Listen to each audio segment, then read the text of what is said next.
আসসালামু আলাইকুম, কেমন আছো তোমরা সবাই? আজকে আমাদের মৌলের পর্যায়বৃত্ত ধর্ম ও রাসায়নিক বন্ধন এই চ্যাপ্টারটা আমরা শেষ করাই দিব। এই চ্যাপ্টারটা থেকে মেডিকেল এগ্রি ভর্তি পরীক্ষায় কিন্তু অনেক কোশ্চেন আসছে তোমাদের, আমি দেখলাম সবগুলো কোশ্চেন, বাকি যতগুলো কোশ্চেন ছিল সেগুলো আমি সলভ করাই দেওয়ার ট্রাই করবো আজকে। সবাই একটু দ্রুত লাইভে জয়েন করো, আর ফ্রেন্ড যারা আছে তাদেরকে মেনশন দিয়ে দাও, যারা ফ্রেন্ড আছে তাদেরকে মেনশন দিয়ে দাও। আজকে কিন্তু রসায়নের অনেক মজার পড়াবো। আচ্ছা, আজকে রসায়ন ক্লাস ছিল, সবাই আমি হয়তো একটা পোস্ট দেওয়ার দরকার ছিল, পোস্ট দেওয়া হয়নি, যে আজকে আমি 10টা 15তে তোমাদের পর্যায়বৃত্ত ধর্মটা শেষ করাবো। এরপরে এই সপ্তাহে হয়তো আমার আরেকটা ক্লাস আছে, সেটা শুক্রবারে। হ্যাঁ, এরপরে আমার যে ক্লাসটা সেটা শুক্রবারে tense, right form of verb, subject verb এগ্রিমেন্টের উপরে, 3টা টপিকের উপরে ইংলিশের। এই সপ্তাহে তোমরা আরেকটা ক্লাস পাবো আমার, সেটাও রাতেই আমরা রাত 10টা 15তে না। ঠিক আছে, তোমরা সবাই দ্রুত জয়েন করো।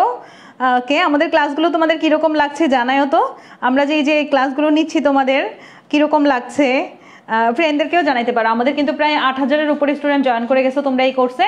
আমাদের সবচেয়ে বড় কোর্স বলতে পারো সারা বাংলাদেশে, এগ্রির সবচেয়ে বড় কোর্স আমরা হচ্ছে এই আমাদের যে কোর্সটা। সবাই এখানে ভালো করে পরীক্ষা দিবে। এখানে কিন্তু কম্পিটিশনে তোমরা যদি রেজাল্টের দিকে এগিয়ে থাকো, তার মানে তুমি সারা বাংলাদেশের স্টুডেন্টদের সাথে এগিয়ে আছো। অর্থাৎ এখানে সবচেয়ে বেশি স্টুডেন্ট একসাথে পড়তেছে, সবচেয়ে বেশি স্টুডেন্ট একসাথে পরীক্ষা দিতেছে, তার মানে তুমি বুঝতে পারবা তোমার অবস্থানটা কতটুকু আছে। ওইভাবেই ভালো করে পড়াশোনা করো। ক্লাস ভালো লাগছে। আচ্ছা, আজকে কতক্ষণ ক্লাস নেবেন? আজকে মোটামুটি 1-1.5 ঘন্টা ক্লাস হবে। আজকে খুব বেশি টপিক নাই, যতটুকু দরকার আমি ওইটুকুই নিয়ে আসছি। হ্যাঁ, ওয়েবসাইটে ক্লাস দেওয়া হবে, ওয়েবসাইটে আমার ক্লাসের পরে ওয়েবসাইটে আপলোড দেওয়া হবে। আচ্ছা ঠিক আছে, ওকে, তাহলে সবাই জয়েন করে ফেলছে না? আপু ফার্স্ট ক্লাসটা করতে পারিনি, এখন কি ক্লাস কন্টিনিউ করব নাকি আগে ফার্স্টেটা করবো? এখন করো, ফার্স্টেটা করে নিও, পরে সমস্যা নাই। এখন যেটা করতেছি এটা আগে আমার সাথে সাথে শেষ করো। হ্যাঁ, ওকে, আমি তাহলে চলে যাচ্ছি আমাদের ক্লাসে। আজকে যে টপিকটা আমি পড়াবো সেই টপিকটা হচ্ছে আয়নীকরণ শক্তি দিয়ে শুরু করছি আমি। আয়নীকরণ শক্তি মানে কি? একটা মৌলকে আয়নে কনভার্ট করা। একটা মৌলকে আয়নে কনভার্ট করার জন্য আমরা তার শেষ কক্ষপথ থেকে একটা কি নিতে পারি?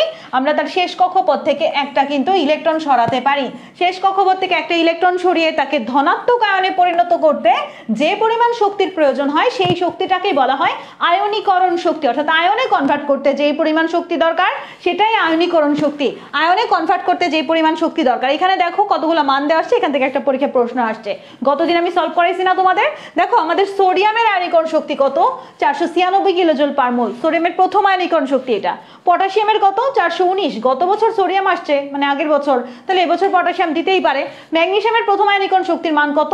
738 কিলোজুল পার মোল। এই মানগুলো জাস্ট তোমার একটু জানা দরকার, এটা ইম্পর্টেন্ট। আয়নীকরণ শক্তি মানে শেষ কক্ষপথ থেকে একটা ইলেকট্রন সরাইতে যে পরিমাণ শক্তির প্রয়োজন, একটা ইলেকট্রন সরিয়ে তাকে ধনাত্মক আয়নে পরিণত করার জন্য যে পরিমাণ শক্তির প্রয়োজন তাকে আয়নীকরণ শক্তি বলে। এখন আমি তোমাকে একটা নর্মাল কনসেপ্ট বোঝাই। ধরো আমাদের সোডিয়ামের কথাই যদি আমরা বলি, সোডিয়ামের শেষ কক্ষপথে কয়টা ইলেকট্রন বাচ্চারা? সোডিয়ামের প্রথম কক্ষপথে হচ্ছে 2টা ইলেকট্রন, তারপরে সোডিয়ামের তারপরে কয়টা? তারপরে হচ্ছে 8টা, 8 2 10 এবং একদম লাস্ট কক্ষপথে কয়টা?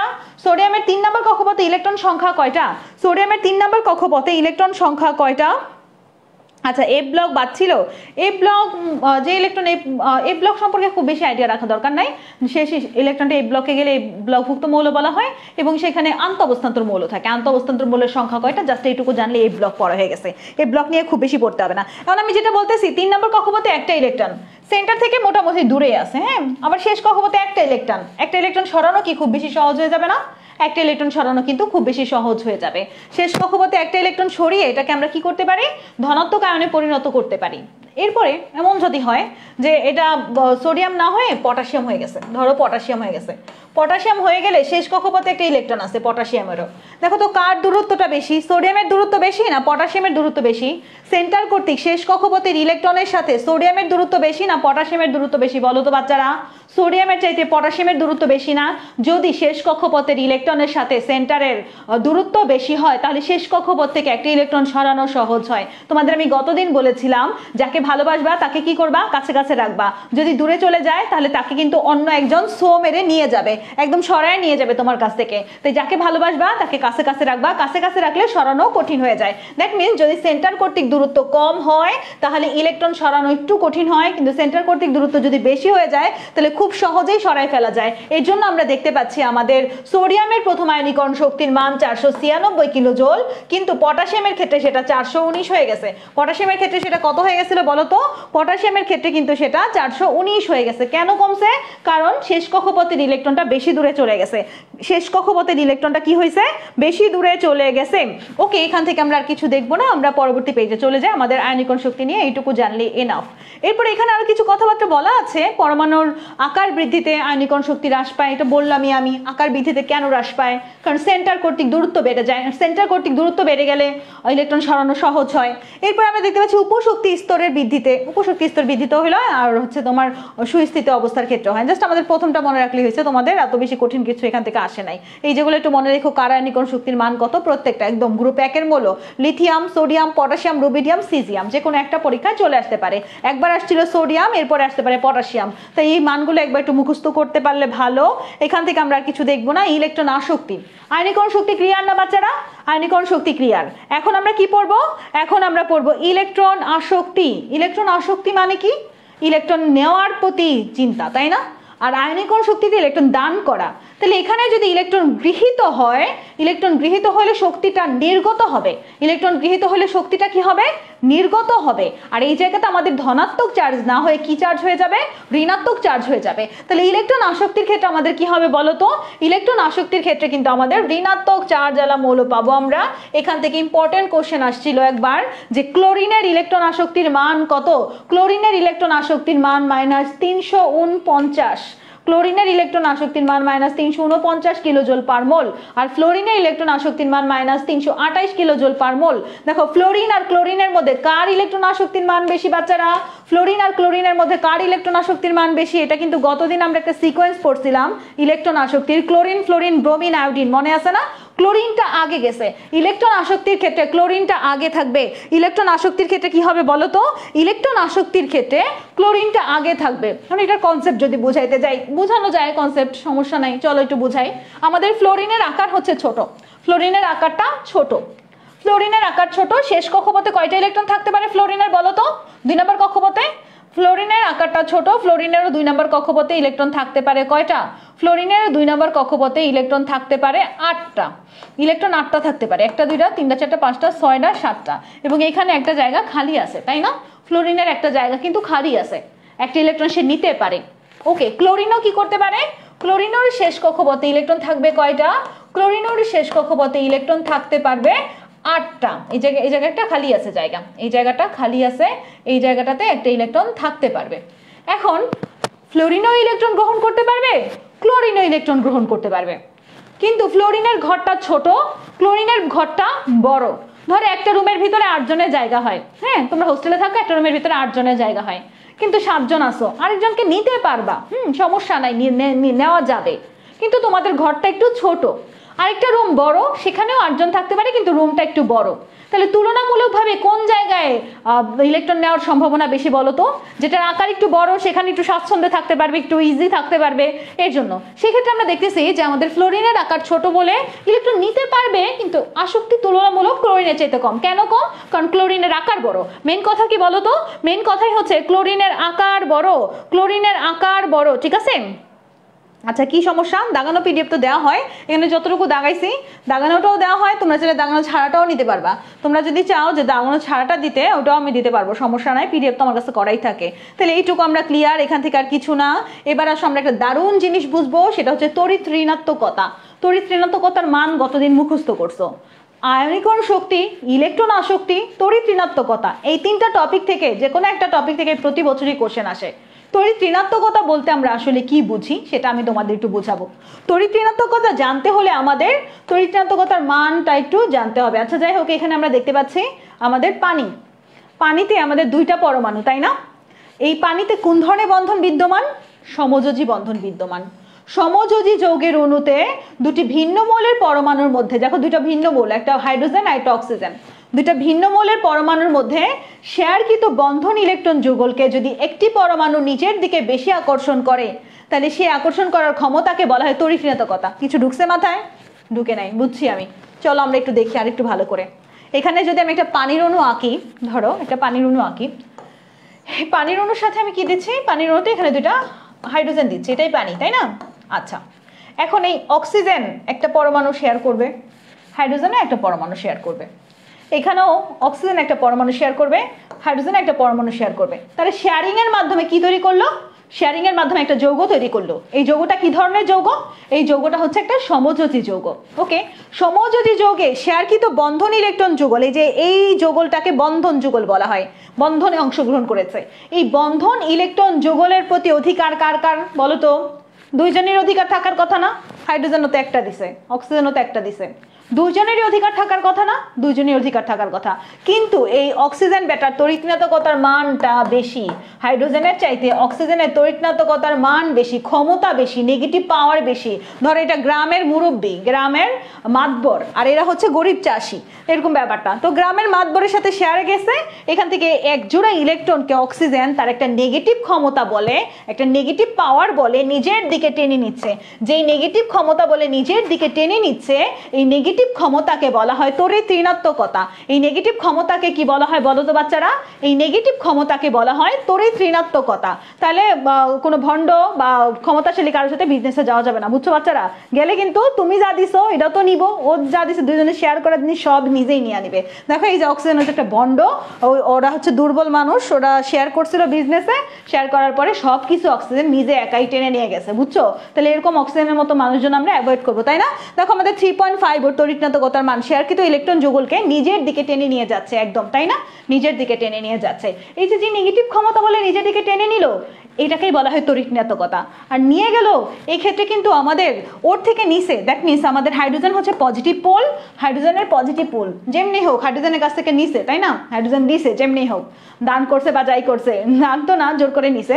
হাইড্রোজেন হচ্ছে পজিটিভ পোল আর অক্সিজেন হচ্ছে নেগেটিভ পোল। তাহলে এখানে আমরা দুটা পোল সৃষ্টি হইতে দেখলাম। তড়িৎনাত্মকতার পার্থক্যের কারণে কি সৃষ্টি হয়?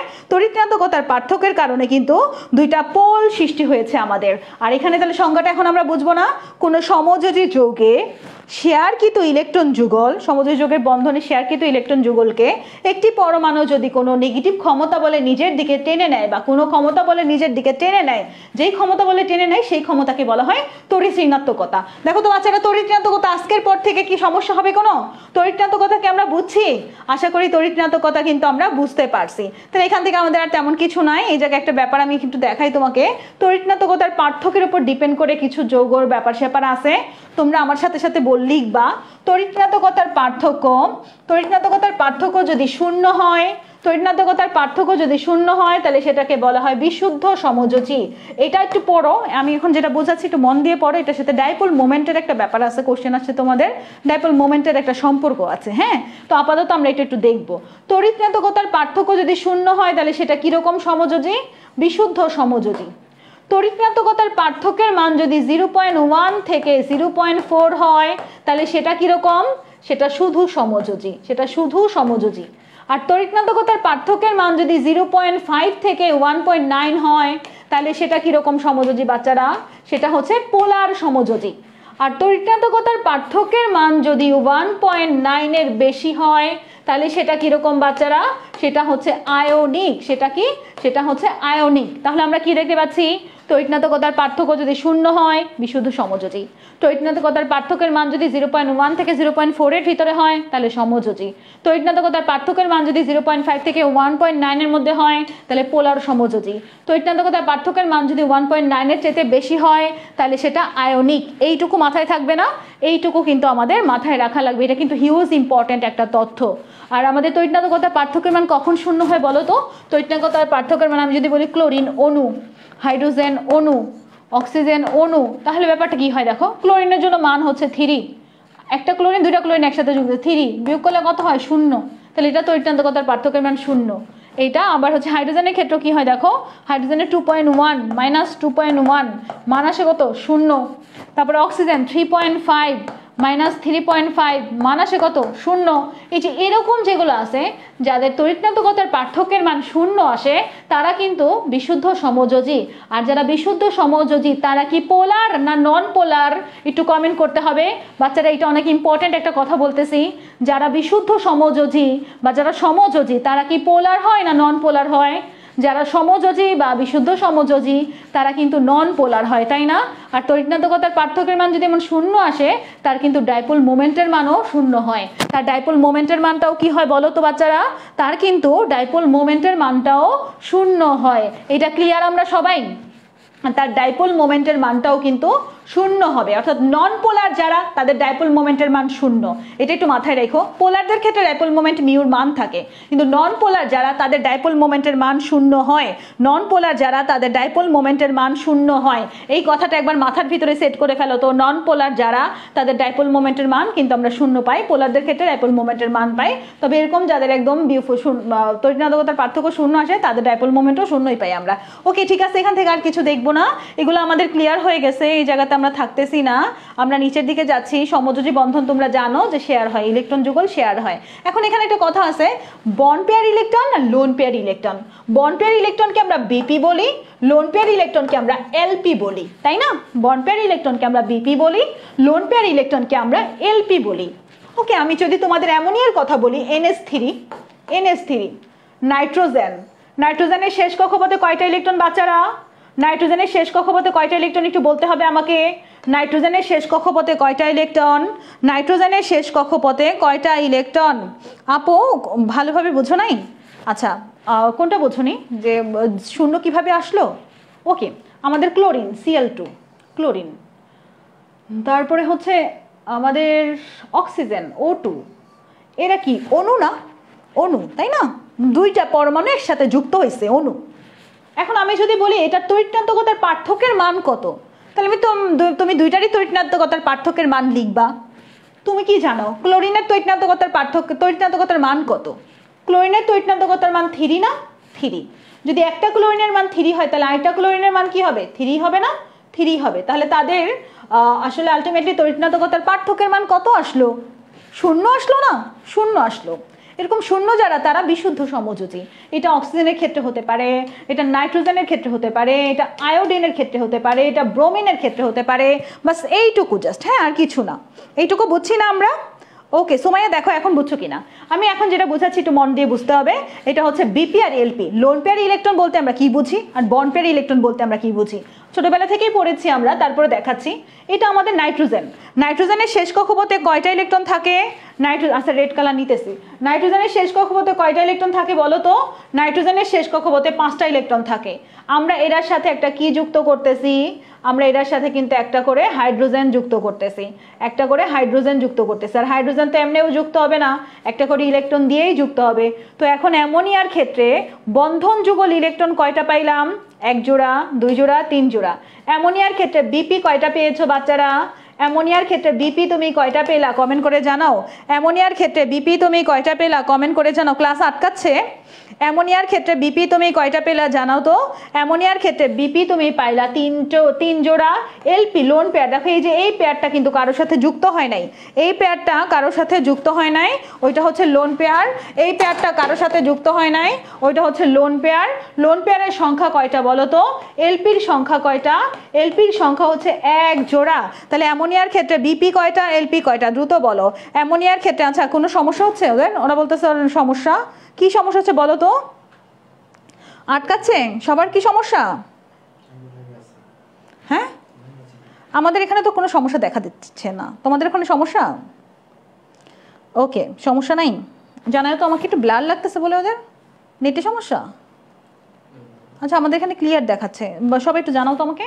ওকে, আমি তোমাদের কাছে একটা প্রশ্ন রাখবো। প্রশ্নটা হচ্ছে পানির ক্ষেত্রে শেষ কক্ষপথে ইলেকট্রন কয়টা বাচ্চারা? পানির ক্ষেত্রে শেষ কক্ষপথে ইলেকট্রন হচ্ছে আমাদের 6টা। অক্সিজেনের ক্ষেত্রে, তাই না? অক্সিজেনের ক্ষেত্রে 6টা। তাহলে এখানে যদি 2টা হাইড্রোজেন যুক্ত হয়ে পানি তৈরি হয়, তোমাদের কাছে আমার প্রশ্ন, আমাদের পানির ক্ষেত্রে বিপি কয়টা, এলপি কয়টা? পানির ক্ষেত্রে বিপি কয়টা, এলপি কয়টা? দ্রুত জানাও। পানির ক্ষেত্রে বিপি কয়টা, এলপি কয়টা? পানির ক্ষেত্রে বিপি কয়টা, এলপি কয়টা? অল গুড, সব কিছু গুড আছে। মাঝখানে কমেন্ট করলে না আমার ইয়া হয় যে তোমরা যদি না বুঝো, ঘোলা হয়, তাহলে কনফিডেন্ট লুজ হয়, বুঝছো? 2-1 হতে পারে এরকম। আপু আগে একটু প্রবলেম ছিল, এখন ওকে। ওকে, আচ্ছা, নেট মনে হয় ওঠানামা করতেছিল। পানির ক্ষেত্রে বিপি কয়টা, এলপি কয়টা? পারবে না সবাই? পানির ক্ষেত্রে বিপি কয়টা, এলপি কয়টা? পারবে না সবাই? আশা করি পারবা। তাহলে এটা একটা কমন কোশ্চেন ছিল, এটা আসার সম্ভাবনা এই বছর আছে, তাই আমি দিলাম তোমাদের। ওকে, বিপি তাহলে এলপি এগুলো নিয়ে আমাদের আর কারো কোনো সমস্যা নেই, আশা করি বুঝছো। এরপর আমরা চলে যাচ্ছি পরবর্তী একটা টপিকে। এই টপিকে বন্ধন ইলেকট্রন যুগল আর নিঃসঙ্গ ইলেকট্রন যুগলের কথা বলেছে। তোমাদের কাছে এখন আমার একটা প্রশ্ন, সেটা হচ্ছে মিথেন। মিথেনের ক্ষেত্রে মিথেনের ক্ষেত্রে বিপি কয়টা এলপি কয়টা দেখি পারো কিনা। এটা যদি পারো তাহলে আজকের ক্লাসে বিপি এলপি নিয়ে আর কথাই বলবো না। মিথেনের ক্ষেত্রে বিপি কয়টা এলপি কয়টা, মিথেনের ক্ষেত্রে বিপি কয়টা এলপি কয়টা, একটু ধৈর্য ধরো। মিথেনের ক্ষেত্রে বিপি কয়টা এলপি কয়টা, এগুলো তো ক্লাসে বোঝানোর জন্য সাইডে সাইডে লিখতেছি। আমরা আবার যখন আরো স্লাইড পড়বো এমসিকিউ সলভ করবো তখন আবার বলে দিব না, এগুলো তো বইতেও আছে। আচ্ছা ঠিক আছে, আমি আরো সাইড করে লিখে দিব না। মিথেনের ক্ষেত্রে বিপি কয়টা এলপি কয়টা বলো তো। মিথেনের ক্ষেত্রে বিপি হচ্ছে 2টা, এলপি হচ্ছে 2টা। মিথেনের ক্ষেত্রে বিপি হচ্ছে 2টা, এলপি হচ্ছে 2টা। না দেখছো মিথেনের ক্ষেত্রে বিপি নাই, আছে বন পেয়ার ইলেকট্রন আছে। দেখি তোমাদের কোশ্চেন উল্টাপাল্টা করে একটু, তোমাদের মাথাটা ঘুরাই দিই। মিথেনের ক্ষেত্রে কয়টা বলো তো। মিথেনের ক্ষেত্রে বিপি হচ্ছে 4টা, কোনো এলপি নাই, কোনো লোন পেয়ার ইলেকট্রন নাই। মিথেনের ক্ষেত্রে কিন্তু কোনো লোন পেয়ার ইলেকট্রন নাই, সবই হচ্ছে বন্ড পেয়ার ইলেকট্রন। মিথেনের ক্ষেত্রে সবই হচ্ছে bond pair electron, loan pair electron নাই। তাই না, যে যারা বলতেছো বন্ড পেয়ার হচ্ছে 3টা লোন পেয়ার একটা, কেমনে বলতেছো। মিথেনের ক্ষেত্রে কোনো লোন পেয়ার ইলেকট্রন নাই, সবই বন্ড পেয়ার ইলেকট্রন। মিথেনের কার্বনের শেষ কক্ষপথে ইলেকট্রন কয়টা বাচ্চারা, কার্বনের শেষ কক্ষপথে ইলেকট্রন 4টা না, 4টা। তাহলে এটার সাথে 4টা হাইড্রোজেন যুক্ত হয়েছে না, এটার সাথে 4টা হাইড্রোজেন যুক্ত হয়েছে, তাহলে এখানে সবই তো যুক্ত হয়ে গেছে, তাহলে সবই তো বন্ড পেয়ার, সবই তো বন্ড পেয়ার। 4 জোড়া বন্ড পেয়ার, কোনো লোন পেয়ার নাই। মিথেনের ক্ষেত্রে 4 জোড়া বন্ড পেয়ার, কোনো লোন পেয়ার নাই। মিথেনের ক্ষেত্রে 4 জোড়াই বন্ড পেয়ার, কোনো লোন পেয়ার নাই। মিথেনের ক্ষেত্রে কোনো লোন পেয়ার নাই। সবাই কি ক্লিয়ার এটা। মিথেনের ক্ষেত্রে কোনো লোন পেয়ার নাই, মিথেনের ক্ষেত্রে কিন্তু কোনো লোন পেয়ার ইলেকট্রন নাই, সবই বন্ড পেয়ার, সবাই বন্ধনে যুক্ত হয়ে গেছে। যদি না বুঝো আরেকবার বুঝাই। কার্বন অনেকে একটু দুর্বল স্টুডেন্ট আসো, তারা মন খারাপ করতেছো যে আপু আমরা তো বুঝতেছি না। দেখো 1:2, 2s2, 2p কত 2p_O2, তাই না। আচ্ছা এটা যদি আমি আরো সুন্দর করে লিখি তাহলে 1s2, 2s2, 2px1, 2py1, 2pz0। এখন আমি যদি এটাকে উত্তেজিত করি তাহলে এস এ থেকে একটা ইলেকট্রন চলে যায় আমাদের এই জেডে বসে যাবে। তাহলে আমাদের এখন দেখো তো 2 নম্বর কক্ষপথে কয়টা সিঙ্গেল ইলেকট্রন, 2 নম্বর কক্ষপথে কয়টা সিঙ্গেল ইলেকট্রন, 4টা সিঙ্গেল ইলেকট্রন। এই 4টা সিঙ্গেল ইলেকট্রনের সাথে যদি 4টা করে হাইড্রোজেন আসে, এই 4টা সিঙ্গেল ইলেকট্রনের ক্ষেত্রে সাথে যদি 4টা করে কি আসে, এই 4টা সিঙ্গেল ইলেকট্রনের সাথে যদি একটা করে হাইড্রোজেন আসে, তাহলে অবস্থাটা কীরকম হয়, তাহলে অবস্থাটা কিন্তু এইরকম হয়ে যায়। তখন আমাদের কি হয়, 4 জোড়া ইলেকট্রন পেয়ে যাই আমরা এখানে, তাই না। এই 4 জোড়াই কি হয়, বন্ধন ইলেকট্রন যুগল। দেখো এবার বুঝছো কিনা, 4 জোড়া এটা হচ্ছে বন্ধন ইলেকট্রন যুগল। আফিয়া বলছে অ্যামোনিয়ারটা আরেকবার একটু দেখাবেন। আচ্ছা অ্যামোনিয়া হচ্ছে নাইট্রোজেন। নাইট্রোজেনের কত 1s2, 2s2, 2p কত 2p3, 2p3। তাহলে ব্যাপারটা কীরকম, ও 2s2, 2px1, 2py1, 2pz1। যেহেতু সবটাই একটা একটা করে আসে, তাহলে 3টা হাইড্রোজেন যদি আসে, এরকম করে 3টা হাইড্রোজেন যদি আসে, 3টা হাইড্রোজেন 3টা ইলেকট্রন নিয়ে আসে, এই জায়গাতে আমাদের কয় জোড়া বন্ধন জোড়া ইলেকট্রন তৈরি হয়ে যায়, কয় জোড়া বন্ধন জোড় তৈরি হয়ে যায়। অ্যামোনিয়ার ক্ষেত্রে কিন্তু 3 জোড়া তৈরি হয়ে যায় বন্ধন জোড়। অ্যামোনিয়ার ক্ষেত্রে 2 নম্বর কক্ষপথে 3 জোড়া তৈরি হয়েছে আর 1 জোড়া মুক্ত জোড় হিসেবে থাকে। এটা যদি ছবি আকারে দেখি আমরা, ধরো এটা নাইট্রোজেন, নাইট্রোজেনের শেষ কক্ষপথে কয়টা ইলেকট্রন, 5টা ইলেকট্রন। শেষ কক্ষপথে যদি 5টা ইলেকট্রন হয়, তাহলে 5টা ইলেকট্রনের এখানে আমাদের কি যুক্ত হবে, একটা করে কি আসবে, একটা করে হাইড্রোজেন আসবে, হাইড্রোজেন আসবে। নাইট্রোজেনের সাথে একটা করে কি আসতেছে, হাইড্রোজেন। সবাই কয়টা করে ইলেকট্রন দিচ্ছে, একটা করে। তাহলে এখানে বন্ড পেয়ার কত জোড়া হইলো, বন্ধন যুগল কত জোড়া হইলো, 3 জোড়া। আর লোন পেয়ার একটা আছে খালি, তাহলে লোন পেয়ার হচ্ছে 1 জোড়া।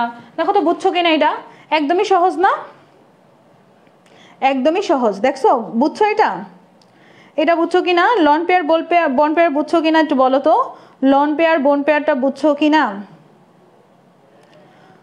পিয়াস বলছো পানিটা বুঝাই দেন, ঠিক আছে পানি বুঝাই দিব, সমস্যা নাই, পানিও বুঝাই দিব। এই 3টা থেকে একটা আসতে পারে পানি। পানির ক্ষেত্রে আমাদের কি আছে, অক্সিজেন। অক্সিজেনের শেষ কক্ষপথে কয়টা ইলেকট্রন, অক্সিজেনের শেষ কক্ষপথে কয় জোড়া ইলেকট্রন। অক্সিজেনের শেষ কক্ষপথে আমাদের ইলেকট্রন সংখ্যা 6টা না, টোটাল যদি 8টা হয় পারমাণবিক সংখ্যা, তাহলে 6টা। এই অক্সিজেনের, এটা অক্সিজেন, অক্সিজেনের অণু পরমাণু। অক্সিজেনের সাথে আমাদের কি আসতেছে, একটা করে হাইড্রোজেন যুক্ত হচ্ছে, হাইড্রোজেন। তাহলে হাইড্রোজেন একটা কি দিচ্ছে, একটা করে ইলেকট্রন দিচ্ছে না, একটা করে ইলেকট্রন দিচ্ছে। তাহলে ব্যাপারটা কি এরকম হয়ে যাবে না, এইরকম হয়ে যাবে না, পানির অণু এরকম হয়ে যাবে পানির অণু। তাহলে এখানে কত জোড়া বন্ধন জোড় হইলো, এটা এক জোড়া বন্ধন জোড়, এটা এক জোড়া বন্ধন জোড়, এরা বন্ধনে অংশগ্রহণ করছে। এই দুই জোড়া কি বন্ধনে অংশগ্রহণ করছে? এই দুই জোড়া কি বন্ধনে অংশগ্রহণ করছে? এই দুই জোড়া করে নাই। তাহলে আমাদের বিপি কত জোড়া? বিপি হচ্ছে 2 জোড়া। এলপি কত জোড়া? এলপিও 2 জোড়া। দেখো তো বুঝছো কি না? হ্যাঁ, এটা একদমই ইজি কোশ্চেন, এটা নিয়ে আর বেশি টাইম নষ্ট করা তো উচিত না আমার। তাহলে আমি চলে যাচ্ছি, এগুলো বুঝছি, এগুলো এত টাইম দিব না আর। এরপরে আমাদের এখানে একটা টপিক আছে খুবই ইম্পর্টেন্ট। দেখো আমরা সংকরণের কথা জানি তাই না? একটা হচ্ছে sp3 সংকরণ, একটা sp সংকরণ, sp2 সংকরণ, এবং এখানে আরও কিছু সংকরণ আছে। তোমাদের দেখলাম পরীক্ষাতেই সংকরণের এক্সাম্পলগুলো আসছে এবং কোনটার আকার কি সেটা আসছে। খেয়াল করে দেখো sp3 সংকরণ। sp3 সংকরণে s অরবিটাল কয়টা? আমার সাথে সাথে লিখতে পারো তোমরা চাইলে। s অরবিটাল কয়টা? একটা। p অরবিটাল কয়টা? 3টা। মোট কত হইল? মোট 4। 4 দেখো সংকেতের মধ্যেও আছে 4, এবং 4 এর জন্য চতুস্তলকীয়। 4 এর জন্য কি রকম বলো তো? 4 এর জন্য চতুস্তলকীয়, 4 এর চতুস্তলকীয় চ চ। sp2 সংকরণ s অরবিটাল কয়টা? s অরবিটাল একটা। p অরবিটাল কয়টা? 2টা। মোট কত? মোট হচ্ছে 3। তাহলে এটা কি রকম? 3 মানে ত্রিভুজাকার। 3 মানে কি বলো তো? 3 মানে ত্রিভুজাকার। ওকে, এরপরে s অরবিটাল কয়টা? একটা। p অরবিটাল কয়টা? একটা। মান কত? 2। যদি 2 হয় তাহলে এরকম সরল রৈখিক গঠন হয়, যেখানেই মান 2 সেখানেই সরল রৈখিক। এরপরে আমাদের s অরবিটাল কয়টা? s অরবিটাল একটা। p অরবিটাল 2টা, d অরবিটাল একটা। মোট কত হয় মান? 4। এরকম যদি হয় 4, এভাবে যদি যোগ করে 4 আসে তাহলে সেটা বর্গাকার। 4 আসলে বর্গাকার। এরপরে আসলে আমাদের মান কত আছে? 1 + 3 + 1, টোটাল কত? 5। 5, এবং আমরা এখানেও 5 পাচ্ছি। 5 আসলে 5 কত হয়? 3 + 2 = 5 না বাচ্চারা? 3 + 2, 3 দিয়ে ত্রিকোণাকার, 2 দিয়ে দ্বিপিরামিড। ত্রিকোণাকার দ্বিপিরামিড। তারপর এটা কত আসছে? 1 3 4 5, 4 5 6, 6 আসছে। দেখো এখানেও কিন্তু 6 আছে, সংকেতের ভিতরেও 6 আছে। আর যেখানেই 6 সেখানেই অষ্টতলকীয়, সোজা কথা। যেখানেই 6 সেখানেই কি? যেখানেই 6 সেখানেই অষ্টতলকীয়। যেখানেই 6 সেখানেই কি? যেখানেই 6 সেখানেই অষ্টতলকীয়। যেখানেই 6 সেখানেই অষ্টতলকীয়। এরপর দেখো 1 আর 3 কত? 4। 4 আর 3 কত? 7। দেখো সংকেতের মধ্যেও আমাদের 7 আছে, সংকেতের মধ্যেও 7 আছে। তাহলে 7কে আমরা ভাঙলে কি হয়? 5 + 2 হয় না? 7কে ভাঙলে 5 + 2 করা যায় না? তাহলে পঞ্চভুজীয় দ্বিপিরামিড। পঞ্চভুজীয় দ্বিপিরামিড। এরপর দেখো এখানে কত আছে যোগ করলে? 1 3 4 5 6। যেখানেই 6 সংকেতেও 6, আর যেখানেই 6 সেখানেই অষ্টতলকীয়। যেখানেই 6 সেখানেই অষ্টতলকীয়। দেখো তো এইটা পড়া হয়ে গেছে কিনা? একদমই ইজিভাবে এই জায়গাটা আমরা পড়া কমপ্লিট করে ফেললাম না?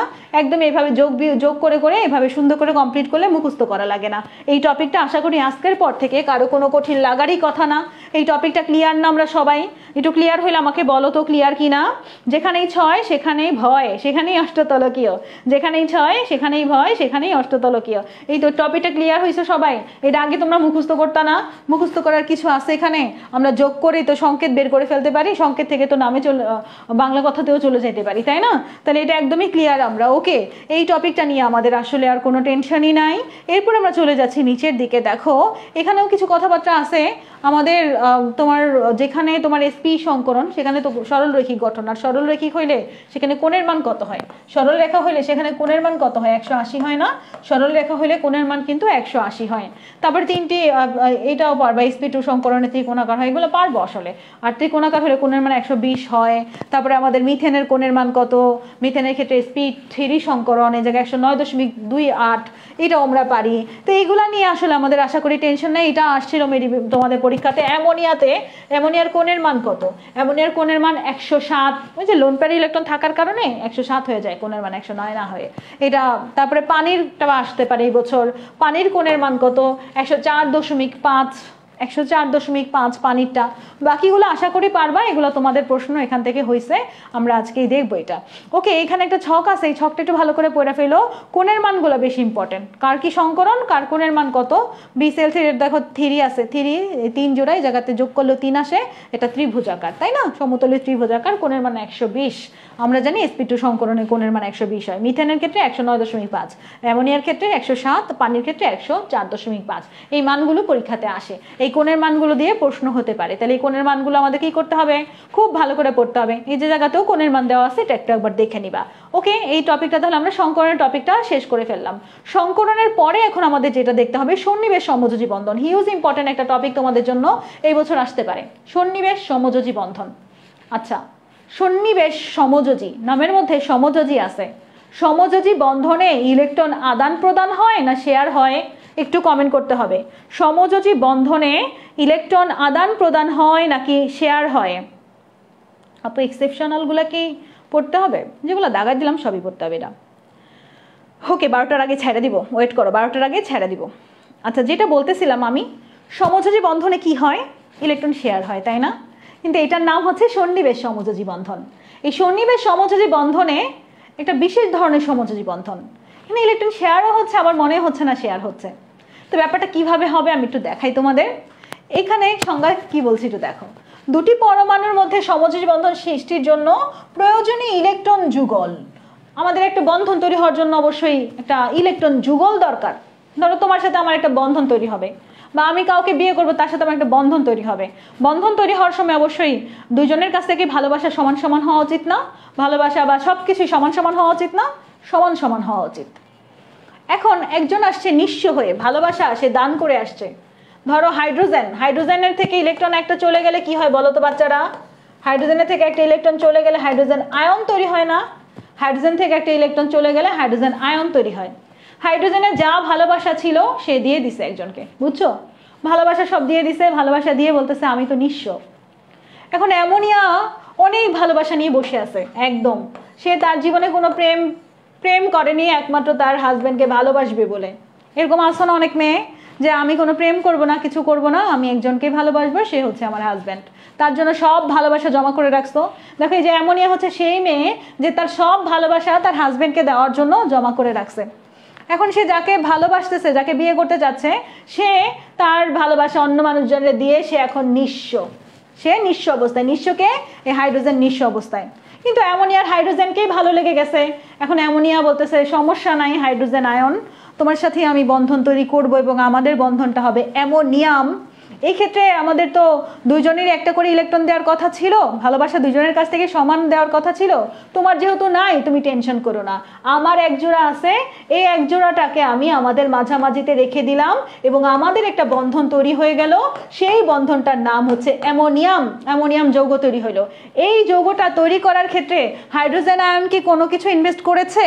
হাইড্রোজেন আয়ন কোনো ভালোবাসা ইনভেস্ট করছে? কোনো ইলেকট্রন ইনভেস্ট করছে? করে নাই। না করেও সেই বন্ধনে অংশগ্রহণ করছে এবং একজোড়া যে ইলেকট্রনের দরকার ছিল সে একজোড়া ইলেকট্রন অ্যামোনিয়াই দিছে। একজোড়া ইলেকট্রন কি করছে বলো তো? একজোড়া ইলেকট্রন অ্যামোনিয়াই দিছে। অ্যামোনিয়াই দেওয়ার পরে এখানে একটা বন্ধন তৈরি হয়ে গেছে।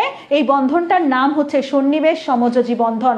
সংজ্ঞাটা একবার পড়ে দেখি আমরা, চলো বাচ্চারা। দুটি পরমাণুর মধ্যে সমযোজী বন্ধন সৃষ্টির জন্য, এই দুটার মধ্যে পরমাণুর মধ্যে বা যৌগের মধ্যে যাই হোক, সমযোজী বন্ধন সৃষ্টির জন্য প্রয়োজনীয় ইলেকট্রন যুগল কোনো কোনো ক্ষেত্রে ব্যতিক্রম, এটা বুঝছো? এরকম ব্যাপার স্যাপার ব্যতিক্রম। এরকম কারা আছে? ধরো এটা হচ্ছে আফসান আপু, আর এটা ধরো আফসান আপু যাকে বিয়ে করতেছে তার অবস্থা, আল্লাহ না করুক। তো এই অবস্থাতে এখন কি করার? আমার তো সব ভালোবাসা আমি হাজব্যান্ডের জন্যই জমা করে রাখছি। এখন আমি কি করতে হইতেছে? আমার ভালোবাসাটাই এখানে দিয়ে দিতে হইতেছে। যাই হোক, প্রয়োজনীয় ইলেকট্রন যুগল কোনো কোনো ক্ষেত্রে একটি পরমাণুই সরবরাহ করে। অ্যামোনিয়াই সরবরাহ করতেছে তার সব ভালোবাসা, একটি পরমাণুই সরবরাহ করতেছে এবং অপর পরমাণু, এই যে দেখো এই যে হাইড্রোজেন আয়ন, কোনো ইলেকট্রনের যোগান না দিয়েই, কি লাকি, কোনো কিছুর যোগান না দিয়ে সে এই বন্ধনটাতে সমানভাবে শেয়ার করে আবদ্ধ হচ্ছে। দেখছো এই হাইড্রোজেন আয়ন কি লাকি, আল্লাহ। আর অ্যামোনিয়াম ভালো মেয়ে, আসলে অ্যামোনিয়ার সাথে কারো তুলনাই হয় না। অ্যামোনিয়ার মতো ভালো মেয়েই হয় না। অ্যামোনিয়ার মতো ভালো মেয়ে তার এখানে যোগান না দিয়ে সে বন্ধনে অংশগ্রহণ করলো। এবং এই জায়গাতে একটা ব্যাপার আছে, অ্যামোনিয়া যেহেতু ইলেকট্রন জোড়াই দিয়ে দিছে, তাই অ্যামোনিয়াকে বলা হয় দাতা পরমাণু। অ্যামোনিয়াকে কি বলা হয় বলো তো? অ্যামোনিয়া হচ্ছে ডোনার অ্যাটম, অ্যামোনিয়া হচ্ছে দাতা পরমাণু। আর এই হাইড্রোজেন আয়ন যেহেতু কিছুই দিলই না, বন্ধনে অংশগ্রহণও করলো কিন্তু ইলেকট্রন দিল না, এই হাইড্রোজেন আয়নকে বলা হয় অ্যাকসেপ্টর পরমাণু। তাহলে আমরা কি বুঝতে পারলাম? এটা হচ্ছে একটা বিশেষ ধরনের সমযোজী বন্ধন। এখানেও শেয়ার হচ্ছে, কিন্তু শেয়ারটা ওই আদান প্রদানের মতো না, এখানে আয়নিক বন্ধনের মতো না, শেয়ারটা একটু ব্যতিক্রম। এই জন্য এটাকে বলা হয় সন্নিবেশ সমযোজী বন্ধন। আশা করি সবাই বুঝতে পারছো এই সন্নিবেশ সমযোজী বন্ধনটা কি বুঝতে পারছো? সন্নিবেশ সমযোজী বন্ধনটা আশা করি সবাই বুঝতে পারছো। পারছো তাই না? এটা একটা দারুণ একটা বন্ধন। ওকে, এটা একটা বুঝে গেছি আমরা। তাহলে অ্যামোনিয়াম তৈরি হওয়ার সময়, অ্যামোনিয়াম আয়ন তৈরি হওয়ার সময় কোন ধরনের বন্ধন তৈরি হয় বলো তো? অ্যামোনিয়াম তৈরি হওয়ার সময় এখানে কোন ধরনের বন্ধন দেখা যায়? আয়নিক বন্ধন, সমযোজী বন্ধন, ধাতব বন্ধন, সন্নিবেশ সমযোজী বন্ধন। অ্যান্সারটা কি হবে? অ্যান্সারটা সন্নিবেশ সমযোজী বন্ধন। আশা করি এটা প্রশ্ন আসলে তোমরা পেরে যাবা। এই প্রশ্নটা আসার সম্ভাবনা আছে, তো এটা আমরা বুঝে গেছি সন্নিবেশ সমযোজী বন্ধন কি। এছাড়াও আমাদের এখানে দেখো BCl3, BF3, অ্যামোনিয়া, এগুলোর ভিতরেও সন্নিবেশ সমযোজী বন্ধন। অ্যামোনিয়া তো বুঝাইলামই, অ্যামোনিয়া করে। BCl3, BF3ও করে। BCl3, BF3-র মধ্যেও হয়, এটা আবার আলাদা। এটা হচ্ছে ক্লোরিন একটা ইলেকট্রন নিয়ে তারপরে আবার দান করে। যদি না বোঝো আমি একটা বুঝাই দিই, চলো। এটা আবার আরেক কাহিনী, এটা আবার আরেক বন্ধুর কাহিনী। চলো এটা একটু বুঝাই, এটা বুঝালে পাশেরটার বুঝাবো না, একটাই হয়ে যাবে। হ্যাঁ, ধরো আমাদের বোরন, বোরনের শেষ কক্ষপথে ইলেকট্রন সংখ্যা কয়টা? বোরন, আচ্ছা বোরন না, হ্যাঁ বোরনের শেষ কক্ষপথে ইলেকট্রন সংখ্যা কয়টা? 3টা। 3টা না? 3টা। ওকে। আর ক্লোরিনের শেষ কক্ষপথে ইলেকট্রন সংখ্যা কয়টা? ক্লোরিন, ক্লোরিনের শেষ কক্ষপথে ইলেকট্রন 7টা। যদি ক্লোরিন কারো কাছ থেকে ইলেকট্রন একটা গ্রহণ করে, ক্লোরিন যদি কারো কাছ থেকে ইলেকট্রন গ্রহণ করে তাহলে সে কি আর ক্লোরিন থাকে না, ক্লোরাইড হয়ে যায় বাচ্চারা। ক্লোরিনের শেষ কক্ষপথে 7টা, কিন্তু সে যদি কারো কাছ থেকে একটা ইলেকট্রন গ্রহণ করে সে কি আর ক্লোরিন থাকে না, ক্লোরাইড হয়ে যায়, ক্লোরাইড হয়ে যায়, তাই না? এই বোরনের সাথে এখন যুক্ত হওয়ার জন্য এই ক্লোরিন পরমাণু ক্লোরাইড আকারে এই একজোড়া ইলেকট্রন এখানে মাঝামাঝিতে রাখে আর কি, শেয়ার করে। এইভাবে আমাদের BCl4- তৈরি হয়। চলো আমরা পরের পেজে, এটা ডিটেলস আছে। হ্যাঁ, এখানে যদিও ছবিটা ভালো করে বোঝা যাইতেছে না, পরের পেজে আমাদের এটা ডিটেলস আছে, খেয়াল করে। এই যে এই জায়গাতে ডিটেলস আছে, দেখো খেয়াল করে। এই যে বোরন, এই যে বোরন, বোরনের শেষ কক্ষপথে কয়টা ইলেকট্রন ছিল? বোরনের শেষ কক্ষপথে ইলেকট্রন ছিল, বোরনের শেষ কক্ষপথে ইলেকট্রন ছিল 3টা। বোরনের শেষ কক্ষপথে ইলেকট্রন ছিল কয়টা? 3টা। 3টার সাথে 3টা ক্লোরিন এসে যুক্ত হয়েছে, 3টার সাথে 3টা ক্লোরিন এসে যুক্ত হয়েছে, ক্লোরিনটা একটা করে ইলেকট্রন দিয়ে দিয়ে যুক্ত হয়েছে। এখন আমাদের এই বোরনের শেষ কক্ষপথে কত জোড়া ইলেকট্রন? 3 জোড়া ইলেকট্রন। শেষ কক্ষপথটা কি অষ্টক পূরণ আছে নাকি পূরণ নাই? শেষ কক্ষপথে অষ্টক পূরণ নাই। যেহেতু শেষ কক্ষপথে অষ্টক পূর্ণ নাই, তাহলে এক জোড়া ইলেকট্রন দরকার। এক জোড়া ইলেকট্রন কে দিবে? তখন Cl- মানে ক্লোরাইড, যার শেষ কক্ষপথে সে একটা ইলেকট্রন ধার করে এনে 8টা পূরণ করছে অন্য কারো কাছ থেকে এনে, সে একজোড়া দিয়ে দেয়, তখন আমাদের অবস্থাটা হয়ে যায় BCl4-। যদি এত কঠিন করে না বুঝো, জাস্ট আপাতত আমরা একটা জিনিসই বুঝবো যে BCl4-, BF4-, এরাও সন্নিবেশ সমযোজী বন্ধনের মাধ্যমেই যুক্ত হয়। এরাও কিসের মাধ্যমে যুক্ত হয় বলো তো? এরাও সন্নিবেশ সমযোজী বন্ধনের মাধ্যমেই কিন্তু যুক্ত হয়। আচ্ছা, আর ডিটেলসে যাব না, আমাদের চলে যাচ্ছে, এইটুকু টপিকটা শেষ, এখান থেকে আমাদের আর কিছু দেখার দরকার নাই, আমরা পরবর্তী পেজে চলে যাব। এইখানে আমাদের সন্নিবেশ সমযোজী বন্ধন, তোমাদের এখান থেকে একটা প্রশ্ন আসছে, এই জন্য পড়াইলাম যে আমাদের এই অ্যামোনিয়াম ক্লোরাইডে NH4-এ কালকে আসছিল মনে হয়, NH4, NH4Cl-, এই যৌগটাতে কোন ধরনের বন্ধন বিদ্যমান?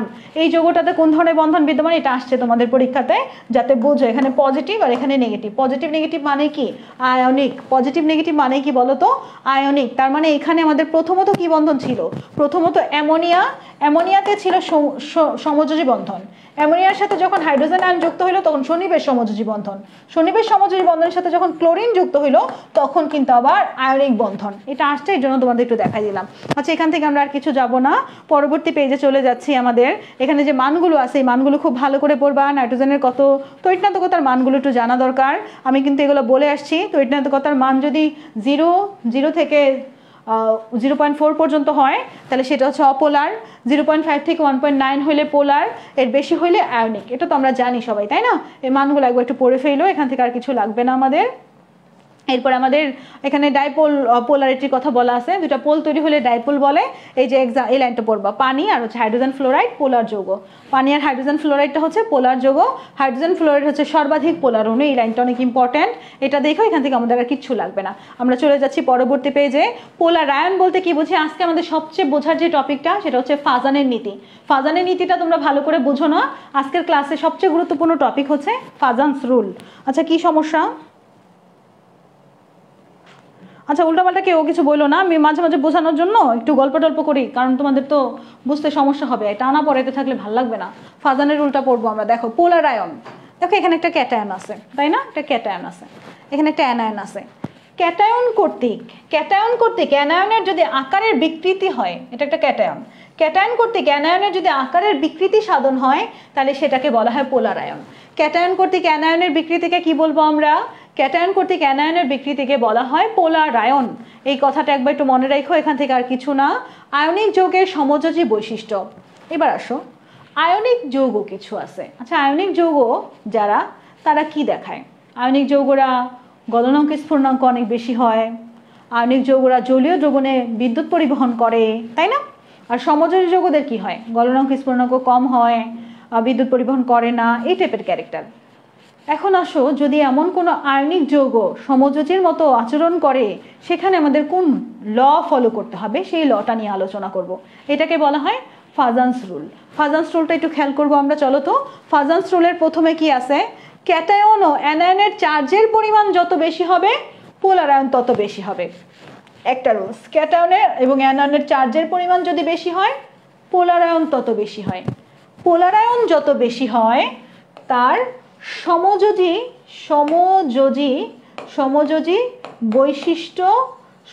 বৈশিষ্ট্য বেশি হয়।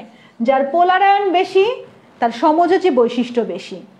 আর যার সমযোজী বৈশিষ্ট্য বেশি, তার আয়নিক বৈশিষ্ট্য বেশি নাকি কম? তোমরা একটু বলো তো আমাকে।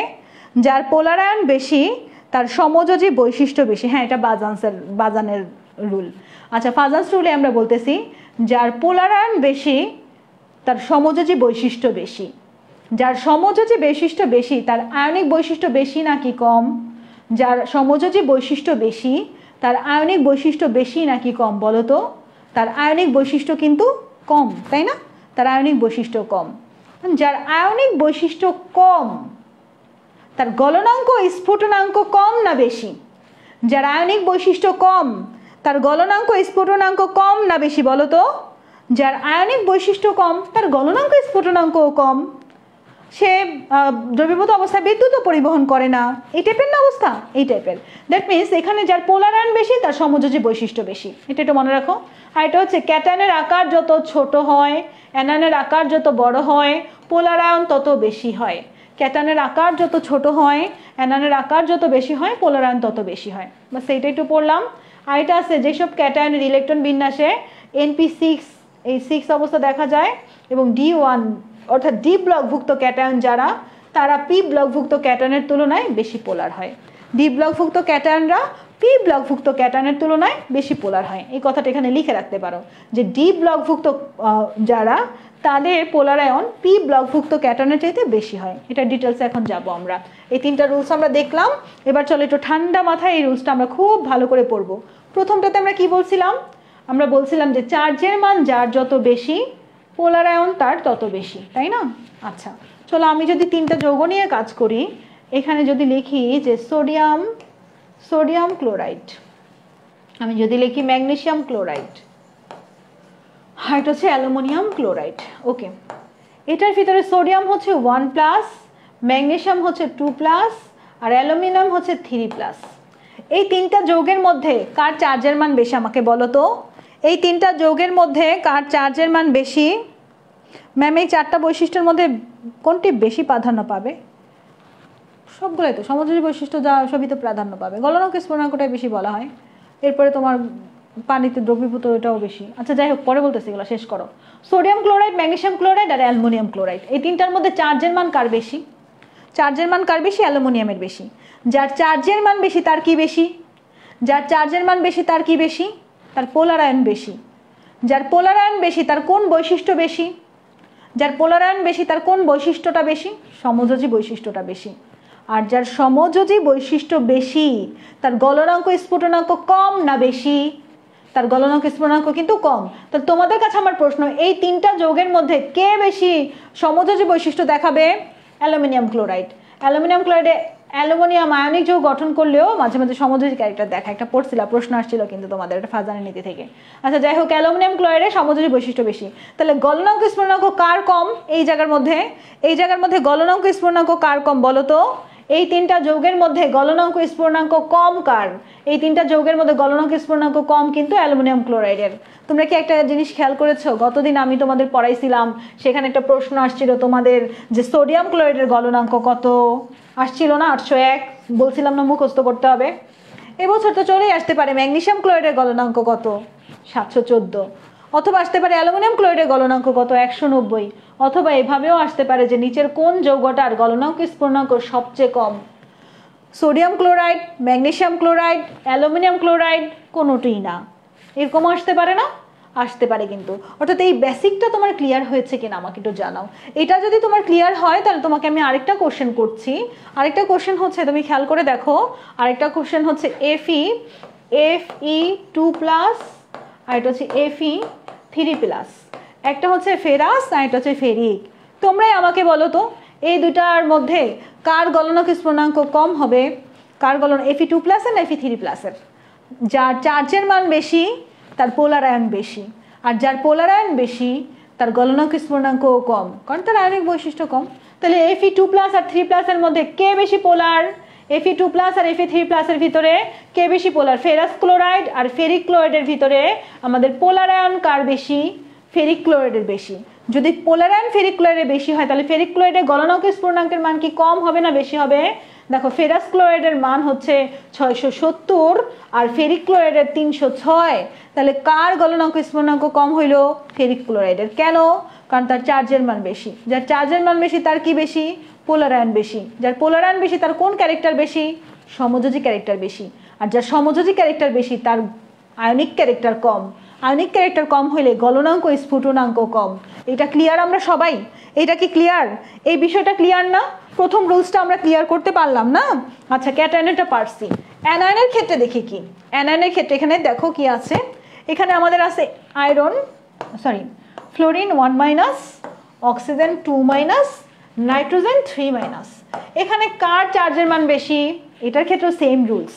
যার চার্জের মান বেশি তার পোলার আয়ন বেশি, আর যার পোলার আয়ন বেশি তার সমযোজী ক্যারেক্টার বেশি। তাহলে এই তিনটার মধ্যে কার চার্জের মান বেশি বাচ্চারা? এই তিনটার মধ্যে কার চার্জের মান বেশি? এই তিনটার মধ্যে কিন্তু আমাদের নাইট্রোজেনের চার্জের মান বেশি, তাই না? তাহলে পোলার আয়ন নাইট্রোজেনের বেশি হবে। আচ্ছা, আমরা নাইট্রোজেন নিয়ে কাজই করলাম না, যাও এই দুটা নিয়ে করবো। আর আমাদের ফ্লোরিন আর অক্সিজেনের মধ্যে কার চার্জের মান বেশি? ফ্লোরিন আর অক্সিজেনের মধ্যে অক্সিজেনের চার্জের মান বেশি। তাহলে আমি যদি দুইটা যৌগ নিই, একটা হচ্ছে ক্যালসিয়াম ফ্লোরাইড আর এটা হচ্ছে ক্যালসিয়াম অক্সাইড, তোমরাই বলো এই দুইটা যৌগের মধ্যে আমাদের কোন যৌগটা বেশি পোলার আয়ন দেখাবে? এই দুইটা যৌগের মধ্যে আমাদের কোন যৌগটা বেশি পোলার আয়ন দেখাবে? ক্যালসিয়াম ফ্লোরাইড আর ক্যালসিয়াম অক্সাইডের মধ্যে কোন যৌগটা বেশি পোলার আয়ন দেখাবে? ক্যালসিয়াম অক্সাইড বেশি পোলার আয়ন দেখাবে না? কারণ ক্যালসিয়াম ফ্লোরাইড হচ্ছে 1- আর ক্যালসিয়াম অক্সাইড হচ্ছে 2-। যার চার্জের মান বেশি তার পোলার আয়ন বেশি, আর যার পোলার আয়ন বেশি সে সমযোজী প্রকৃতির না বেশি? তাহলে তোমাদের কাছে যদি আমি প্রশ্ন করি ক্যালসিয়াম ফ্লোরাইড আর ক্যালসিয়াম অক্সাইডের মধ্যে কে বেশি সমযোজী? ক্যালসিয়াম ফ্লোরাইড আর ক্যালসিয়াম অক্সাইডের মধ্যে কে বেশি সমযোজী?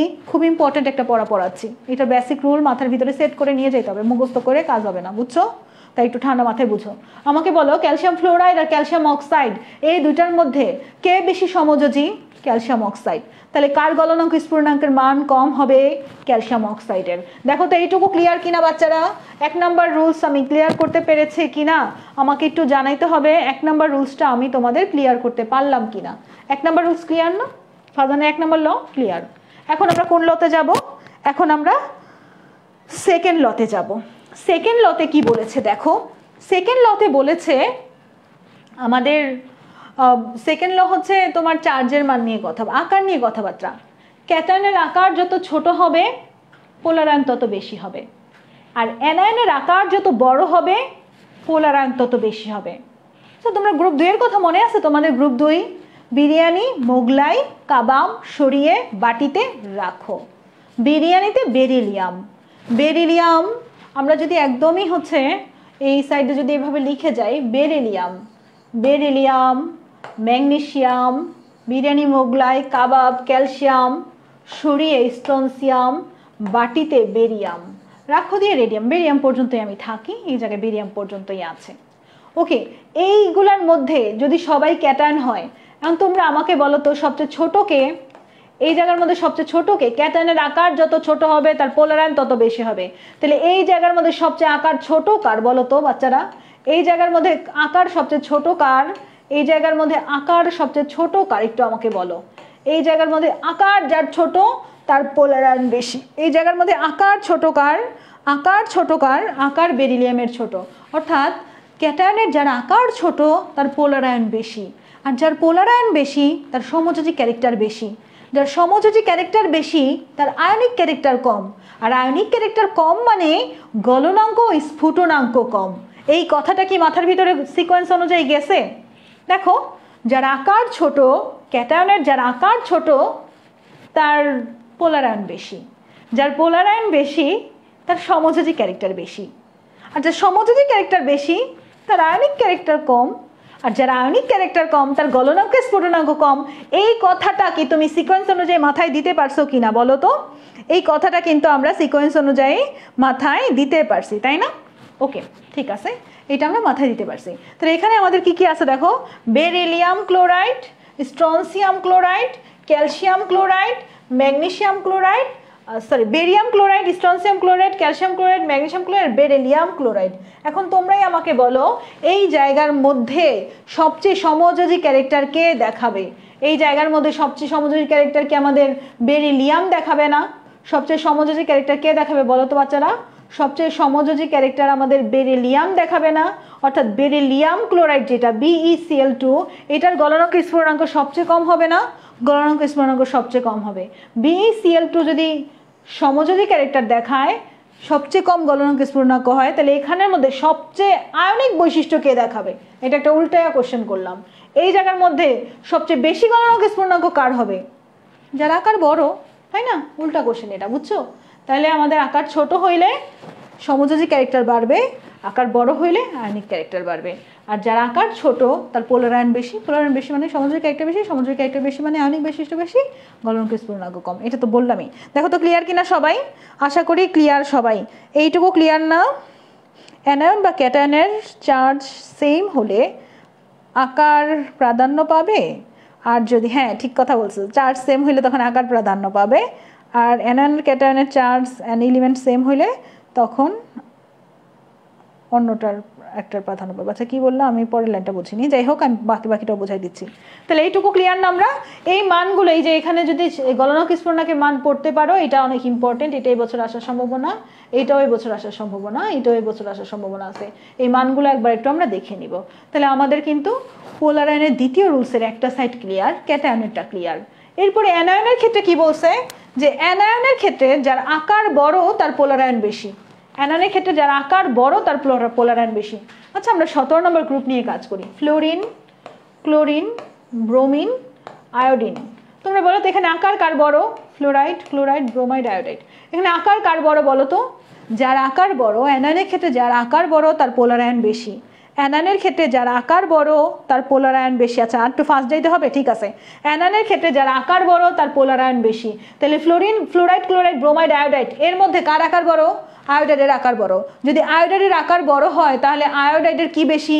আয়োডাইডের পোলার আয়ন বেশি। আয়োডাইডের কি বেশি বলো তো? আয়োডাইডের পোলার আয়ন বেশি। আর যার পোলার আয়ন বেশি তার সমযোজী ক্যারেক্টার বেশি, তার গলনাঙ্ক স্ফুটনাঙ্ক কম। তাহলে ক্যালসিয়াম ফ্লোরাইড আর ক্যালসিয়াম আয়োডাইড এই দুইটা যৌগের মধ্যে কোন যৌগটা বেশি সমযোজী? ক্যালসিয়াম ফ্লোরাইড আর ক্যালসিয়াম আয়োডাইডের মধ্যে কোন যৌগটা বেশি সমযোজী? এগুলাই আসার সম্ভাবনা বেশি। এই যেগুলো পড়াচ্ছে এগুলাই সব আসার, মানে এই জায়গা থেকে কোশ্চেন অনেক বেশি আসছে ফাজানি নীতি থেকে, এই জন্য ফাজানি নীতিতে বেশি টাইম দিতেছি। ওকে, আমাদের ক্যালসিয়াম আয়োডাইড বেশি সমযোজী। তাহলে সেকেন্ড রুলস ক্লিয়ার। সেকেন্ড রুলসে কি ছিল? ক্যাটায়নের আকার যত ছোট হবে তার পোলার আয়ন তত বেশি হবে, অ্যানায়নের আকার যত বড় হবে তার পোলার আয়ন তত বেশি হবে। এটা ক্লিয়ার। সেকেন্ড রুলস কিন্তু আমরা ক্লিয়ার করতে পারছি। Okay, first rules clear, second রুলসও ক্লিয়ার। এবার থার্ড রুলসে যাব আমরা। থার্ড রুলসে আমরা কি দেখতে পাচ্ছি দেখো, থার্ড রুলসে আমাদের আছে সোডিয়াম ক্লোরাইড, সোডিয়াম ক্লোরাইড, আর আছে কপার স্কিউপাস ক্লোরাইড। এখন এই সোডিয়াম ক্লোরাইডের, সোডিয়ামের চার্জও পজিটিভ, কপারের চার্জও পজিটিভ এক, অর্থাৎ দুইটা চার্জ সমান। দুইটার চার্জ সমান, এমনকি দুইটার আকারও প্রায় সমান। দেখো একটার আকার হচ্ছে 0.095 ন্যানোমিটার, এটা 96 ন্যানোমিটার। দুইটার চার্জও সমান, দুইটার আকারও সমান। তাহলে আমাদের প্রথম রুলসও খাটতেছে না, দ্বিতীয় রুলসও খাটতেছে না। এখন আমরা কি করব, কিভাবে বের করব যে কোনটা বেশি সমযোজী হবে? তখন আমাদের দেখতে হবে যে কার ক্যাটায়ন P ব্লকভুক্ত আর কার ক্যাটায়ন D ব্লকভুক্ত। এই দুটার মধ্যে যখন ইলেকট্রন বিন্যাস করব তখন দেখব যে সোডিয়ামেরটা শেষ কক্ষপথে হচ্ছে 1s2 2s2 2p6, এটা পি ব্লকভুক্ত, সোডিয়াম এটা পি ব্লকভুক্ত, আর এই কপারেরটা হচ্ছে ডি ব্লকভুক্ত। তো যেটা ডি ব্লকভুক্ত সেটার পোলার আয়ন বেশি হবে, যেটা ডি ব্লকভুক্ত সেটার কি হবে বলো তো, সেটার পোলার আয়ন বেশি হবে। তাহলে এই যে আমাদের সোডিয়াম ক্লোরাইড আর কিউপ্রাস ক্লোরাইড এর মধ্যে কার পোলার আয়ন বেশি হবে? সোডিয়াম ক্লোরাইড আর কিউপ্রাস ক্লোরাইড কার পোলার আয়ন বেশি হবে বলো তো? সোডিয়াম ক্লোরাইড আর কিউপ্রাস ক্লোরাইডের মধ্যে আমাদের এই কিউপ্রাস ক্লোরাইডের পোলার আয়নটা বেশি হবে, কারণ কপার আয়ন এখানে ডি ব্লকভুক্ত। আমরা বলেছিলাম যে পি ব্লকভুক্ত আর ডি ব্লকভুক্তর মধ্যে, ক্যাটায়নের মধ্যে যেটা ডি ব্লকভুক্ত সেটার পোলার আয়নটা কিন্তু বেশি হবে। দ্যাট মিনস আমাদের কপারটা হচ্ছে ডি ব্লকভুক্ত, কপারের পোলার আয়নটা কিন্তু বেশি হয়েছে। তাহলে এটা ক্লিয়ার সবাই? এটা কিন্তু আমরা ক্লিয়ার, এখান থেকে আমরা আর কিছু দেখবো না, একদমই ক্লিয়ার আমাদের। তাহলে 3টা রুল কি পারবা? ফাজানের 3টা রুল কি ক্লিয়ার হয়েছে সবাই? একটু আমাকে জানাও তো যে আপু ফাজানের 3টা রুল ক্লিয়ার করতে পারছি। এটা খুব ইম্পর্টেন্ট একটা পড়া ছিল, বলতে গেলে আজকে শেষ পড়া ছিল এটা। হ্যাঁ, ফাজানের 3টা রুল কি তোমরা ক্লিয়ার করতে পারলা? দেখো তো আমি কি ক্লিয়ার করাইতে পারছি? আচ্ছা, ফাজানের 3টা রুলের পরে এবার আমরা একটু কৌণিক সম্পর্ক দেখব। কৌণিক সম্পর্কতে কি কি কমন বৈশিষ্ট্য দেখা যায় একটু খেয়াল করো। আয়নিক ব্যাসার্ধ কমন থাকে, আয়নীকরণ শক্তি, তড়িৎক্রান্তকতা, পোলারিকরণ এগুলো একটু সমান থাকে কৌণিক বৈশিষ্ট্যের ক্ষেত্রে। জাস্ট এইটা দেখলাম আমরা। লিথিয়ামের সাথে বিউকের কত? লিথিয়ামের হচ্ছে 3, আর ম্যাগনেসিয়ামের কত? ম্যাগনেসিয়ামের হচ্ছে 12। ম্যাগনেসিয়ামের 12 বিয়োগ করলে কত আসে? 12 বিয়োগ 3 কত? 9, তাই না? 9 আসে। তো এরকম বিয়োগ করার পরে দেখি যে আমাদের যদি 9 ডিফারেন্স থাকে সেটাই কৌণিক সম্পর্ক দেখায়। বেরিলিয়াম, অ্যালুমিনিয়াম এটাও 9। বেরিলিয়ামের কত? 4। অ্যালুমিনিয়ামের কত? 13। 13 বিয়োগ 4 এটাও 9। মানে বিয়োগফল 9 আসলে দেখা যায় তাদের কৌণিক সম্পর্ক বিদ্যমান থাকে, বুঝছো? তাহলে এটা কোনি কার সাথে কার কৌণিক সম্পর্ক কি, কার মান কত, এটা একবার একটু দেখে নিও। কৌণিক সম্পর্ক থেকে একটা কোশ্চেন আমি আসতে দেখছি। তাহলে এখান থেকে আমরা কিছু দেখবো না।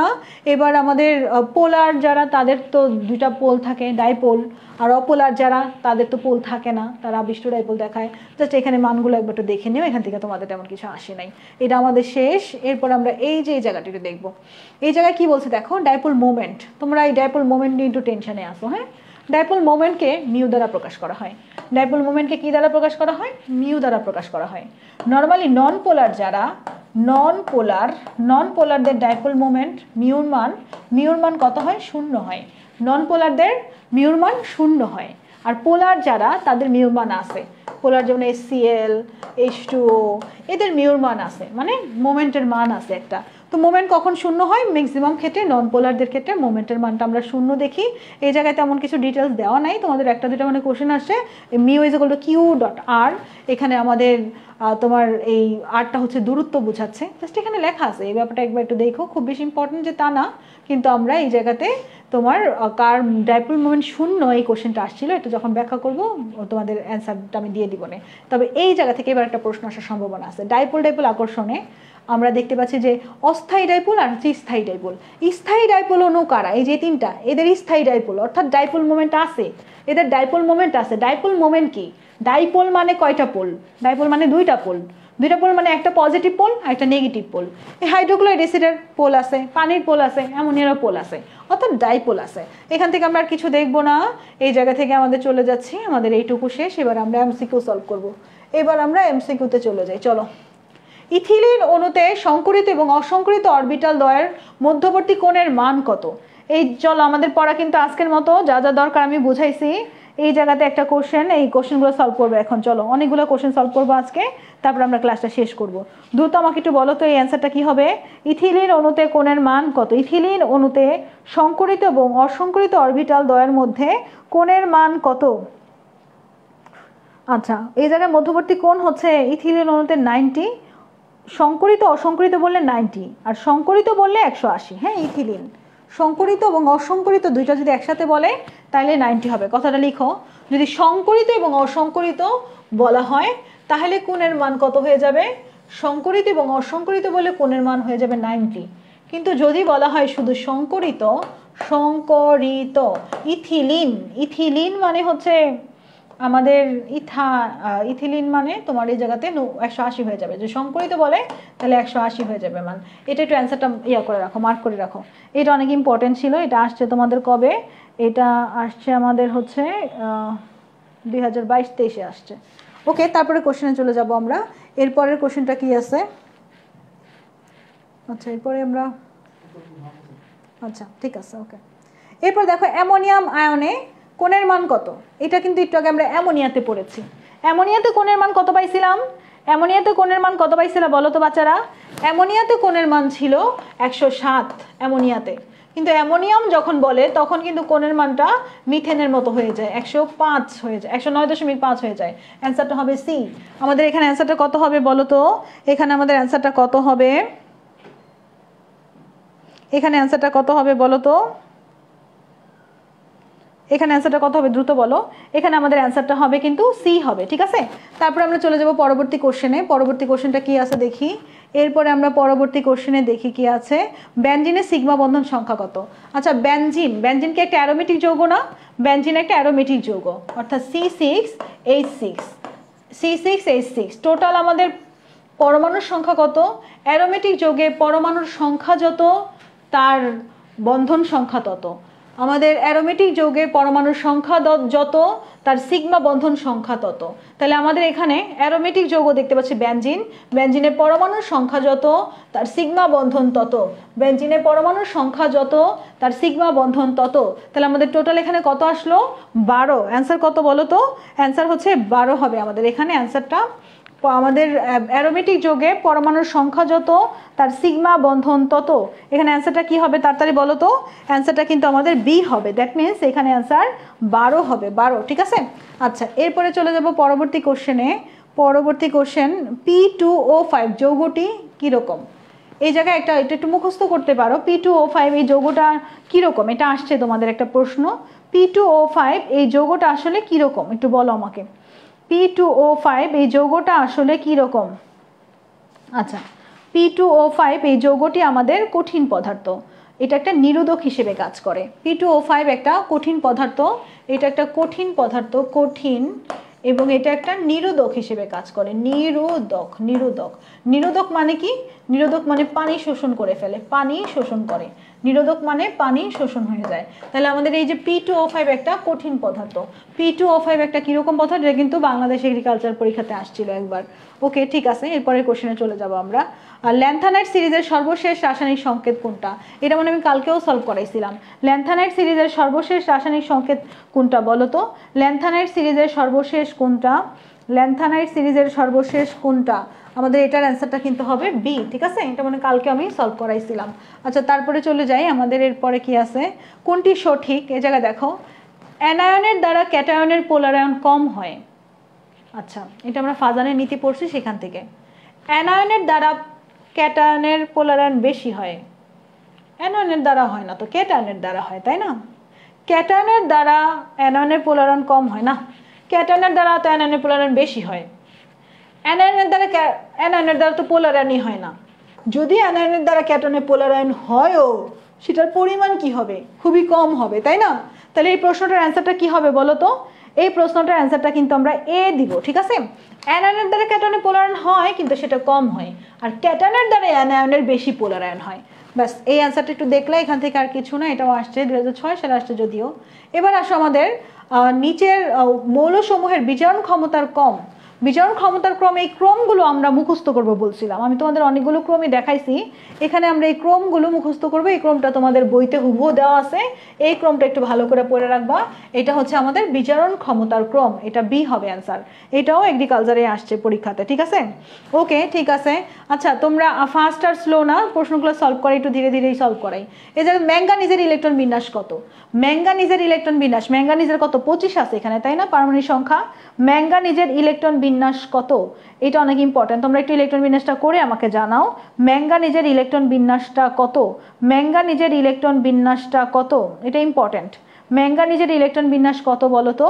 যেহেতু 25, তাহলে আমরা একটু ইলেকট্রন বিন্যাসটা করি। 25-এর আর্গন পর্যন্ত যদি যাই, আর্গন পর্যন্ত তো 18 চলে যায়, তাই না?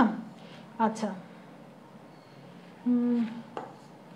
1s2, 2s2, 2p6, 3s2, 3p6, এরপরে আমাদের আছে 3d, তারপর আছে 4s।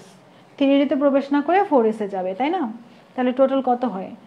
4, 4, 10, 6, 6, 7, 8, 8 আর 6 কত? 8, 8, 6, 18, এ পর্যন্ত 18 আছে। 18, আমাদের টোটাল আছে কত? 25। তাহলে 18 হইলে যদি 25 হয় তাহলে আমাদের এখানে 4/2 দেই, তাহলে কত হয়ে যায় 20। তাহলে হাতে থাকে কত, হাতে থাকে 5, তাহলে D5। দেখো তো D5 কোনটাতে, D5 কোনটাতে, এতে। অ্যান্সার কি হবে, এ হবে অ্যান্সার। ওকে, এরকম করে যদি আরও আসে তাহলে পারবো না, এরকম করে অন্যান্যগুলো দিয়ে দিলেও কিন্তু আমরা পারবো, ঠিক আছে। তারপরে ক্রোমিয়াম 3+ এর বর্ণ কোনটা, এগুলো তো মুখস্থ। ক্রোমিয়াম 3+ এর বর্ণ কীরকম বলো তো বাচ্চারা, ক্রোমিয়াম 3+ এর বর্ণ কীরকম, ক্রোমিয়াম 3+, ক্রোমিয়াম 3+, তোমাদের মনে আছে আমি এর আগের দিনকে একটা পড়েছিলাম, নকল ক্রমেই ফিরছে, নকল ক্রমেই ফিরছে, নকল ক্রমেই ফিরছে বলে আমি কি বলছিলাম, নকল ক্রমেই ফিরছে যে সবুজ বলছিলাম, মনে আছে, নকল দিয়ে নিকেল, ক্রমে দিয়ে ক্রোমিয়াম, আয়রন, এগুলো বলছিলাম মনে হয়। তাহলে অ্যান্সারটা কি হবে বলো তো, সবুজ হবে না, সবুজ হবে, সবুজ। ওকে, আচ্ছা আচ্ছা, তোমাদের সংকরায়নের যদি কোনো সমস্যা থাকে, ডাইপোল মোমেন্টে যদি কোনো সমস্যা থাকে আমাকে জানাও, আমি এটা আবার সলভ করে দিব, সমস্যা নাই। সংকরায়ন অনেক বড়, একদম যদি সব ডিটেলসে পড়াইতে যাই প্রশ্ন সলভ করানো যাবে না। সংকরায়ন আমি অনেক সুন্দর করে পড়াইতে পারি, টেনশনে কিছু নাই। সংকরণ একদম তোমার SP সংকরণ, SP2 সংকরণ ডিটেলসে চিত্র একেও পড়াইতে পারি, কিন্তু এই মোমেন্টে এসে যদি ওরকম করে পড়ানো হয় তাহলে কিন্তু তোমাদের প্রশ্ন সলভ হবে না, এবং ইম্পর্টেন্ট যে জায়গাগুলো আমি ওই জায়গাগুলো ভালো করে দেখাই দেওয়ার ট্রাই করছি। এখন তোমরা যদি বলো যে লাগবে আমি বুঝাই দিব, সমস্যা নেই, ক্লাস শেষ পর্যন্ত ওয়েট করো, ক্লাস শেষ পর্যন্ত ওয়েট করো। আচ্ছা, যদি তোমাদের কারো সংকরণের সমস্যা হয় আমি সংকরণ ডিটেলসে বুঝাই দিব। আচ্ছা, এরপর দেখো আমাদের কি আছে, আমাদের আছে এই জায়গাতে নিকেল 2+ ধাতব আয়নের 3D বিন্যাস কোনটা, নিকেল 2+ ধাতব আয়নের ক্ষেত্রে 3D বিন্যাস কোনটা হবে, এটার ক্ষেত্রে আমাদের এটার ক্ষেত্রে কি হবে বলো তো, নিকেল 2+। তো নিকেলের তো আমরা জানি নর্মালি নিকেলের কত, নিকেলের হচ্ছে 28, নিকেলের পারমাণবিক সংখ্যা কত, 28, 28 থেকে 2 গেলে থাকে 26, তাই না, 28 থেকে 2 গেলে 26 থাকে। এখন 26কে তোমরা ইলেকট্রন বিন্যাস করো, কত আসে দেখো, 26কে ইলেকট্রন বিন্যাস করলে আমরা জানি যে 1s2, 2s2, 2p6, 3s2, 3p6, 3d আর হচ্ছে 4s। এবার আসো আমাদের টোটাল কত হইলো, আমাদের যেহেতু 26 তাহলে আমাদের এখানে আছে কয়টা, 10 আর হচ্ছে 18 গেলেও আমাদের হাতে কত আছে, 18 গেলে আমাদের হাতে 8 আছে, তাই না, 8 আছে, 18 গেলে 26 তো 8ই আছে।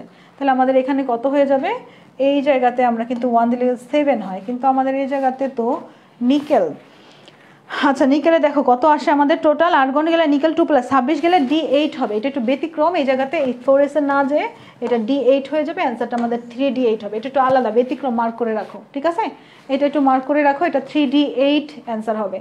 ওকে, তারপর চলে যাচ্ছে আমরা পরেরটাতে, পর্যায় সারণীতে ম্যাঙ্গানিজের অবস্থান কোথায়, ম্যাঙ্গানিজের ইলেকট্রন বিন্যাসটা আমরা একটু আগে করছি, ইলেকট্রন বিন্যাস করার পরে তুমি কি পাইছো, ম্যাঙ্গানিজের শেষ কক্ষপথ আমরা কত পাইছিলাম, 3D5 আর 4s2 পাইছিলাম না, 3D5 আর 4s2 পাইছিলাম। তাহলে শেষ কক্ষপথ কততে গেল ম্যাঙ্গানিজের ক্ষেত্রে, ম্যাঙ্গানিজের ক্ষেত্রে শেষ কক্ষপথটা কত গেল বলো তো, যেহেতু 4s গেছে তাহলে অবশ্যই চতুর্থ পর্যায়, যেহেতু 4s গেছে তাহলে অবশ্যই কত পর্যায়, যেহেতু 4s গেছে তাহলে অবশ্যই চতুর্থ পর্যায়, 4 নম্বর পর্যায়, 4 নম্বর। এরপর আমাদের টোটাল কত, 7, তাহলে 7 হচ্ছে এরকম রোমান সংখ্যাতে, এবং ডি অরবিটালে গেছে, যদি ডি অরবিটালে যায় তাহলে কি বি হয় না পাশে, ইলেকট্রন বিন্যাস করার পরে যদি ডি অরবিটালে চলে যায় তাহলে বি হয়, আর ইলেকট্রন বিন্যাস করার পরে যদি ডিতে না যায় ইলেকট্রন তাহলে এ হয়। তোমরা বলছিলাম না যে রোমান সংখ্যা বি আর এ কেন দেওয়া হয়, এ দেওয়া হয় যখন আমাদের ইলেকট্রনটা ডি অরবিটালে না যায় তখন এ হয়, আর যখন ডি অরবিটালে যায় তখন কিন্তু বি হয়। তাহলে আমাদের অ্যান্সারটা কত হবে বাচ্চারা, আমাদের অ্যান্সারটা কিন্তু বি হবে। অ্যান্সারটা কত হবে বলো, অ্যান্সারটা কত হবে, প্রশ্ন সলভ করা একটু টাফ, মানে অনেকগুলো প্রশ্ন তো, তারপরে আমি ট্রাই করতেছি তোমাদের যতগুলো প্রশ্ন আসছে সবই সলভ করাই দেওয়ার জন্য, তোমরা একটু ধৈর্য ধরে আমার সাথে সলভ করে যাও, দেবে ক্লাস শেষে সবগুলোই ভালো লাগতেছে। কত উষ্ণতায় উত্তপ্ত করলে হিরো গ্রাফাইটে পরিণত হয়, এটা একটু মুখস্থ কোশ্চেন, এটা 1000 হবে অ্যান্সার। হ্যাঁ, এটা অনেকবার আসছে, দেখো এটা কতবার আসছে, 1 বার 2 বার 3 বার আসছে, এটা কিন্তু এবারও আসতে পারে। তাহলে আমাদের অ্যান্সারটা কি হবে, অ্যান্সারটা গ্রাফাইট হবে, অ্যান্সারটা গ্রাফাইট হবে, ঠিক আছে। তারপর চলে যাবো নিচের দিকে, কোনটি ডায়াম্যাগনেটিভ ধাতু, গতদিন আমি তোমাদের পড়াইছি না ডায়াম্যাগনেটিভ, মনে আছে তোমাদের কাজিনের স্কার্টের কথা, কাজিনের স্কার্ট, স্কার্ট, কাজিনের স্কার্ট, কাজিন দিয়ে কপার 1+, জিঙ্ক 2+, স্কার্ট দিয়ে স্ক্যান্ডেনিয়াম 3+, ট দিয়ে টাইটেনিয়াম 4+, মনে আছে? তাহলে এই জায়গাতে অ্যান্সারটা কি দিবা বলো তো? এই জায়গাতে অ্যান্সারটা কি আমাদের জিঙ্ক হবে না? এই জায়গাতে আমাদের অ্যান্সারটা কি হবে দ্রুত বলো? কাজিনের স্কার্ট দিয়ে কিন্তু আমি তোমাদের পড়াইছিলাম, এটার অ্যান্সারটা কি হবে? এটার অ্যান্সারটা কিন্তু আমাদের বি হবে, জিঙ্ক হবে। এরপর দেখো ম্যাঙ্গানিজ 2+ এর বর্ণ কিরকম, এটাও কি মুখস্থ বিষয় না বাচ্চারা? ম্যাঙ্গানিজ 2+, মানে বর্ণ থেকে কোশ্চেন আসার সম্ভাবনা অনেক বেশি। ম্যাঙ্গানিজ 2+ এর বর্ণ হচ্ছে তোমার গোলাপি, ম্যাঙ্গানিজ 2+ এর বর্ণ হচ্ছে গোলাপি, পার ম্যাঙ্গানেট আয়ন কিন্তু গোলাপি, তোমাদের বইতে আছে ম্যাঙ্গানেট আয়ন গোলাপি, ওটা থেকে মনে রেখো ম্যাঙ্গানিজ 2+ ও গোলাপি।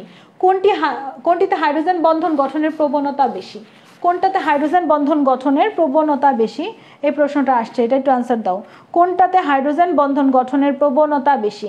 আমরা দেখতে পাচ্ছি অ্যামোনিয়াতে হাইড্রোজেন বন্ধন গঠনের প্রবণতাটা একটু বেশি দেখা যায়, এটাও মনে রেখো। হাইড্রোজেন বন্ধনের কথা তো জানো, একটা পজিটিভ পোল আর নেগেটিভ পোল পাশাপাশি আসলে আকর্ষণ হয়, অ্যামোনিয়াতে আমাদের হাইড্রোজেন বন্ধন গঠনের প্রবণতাটা বেশি, এটা একটু মনে রেখো।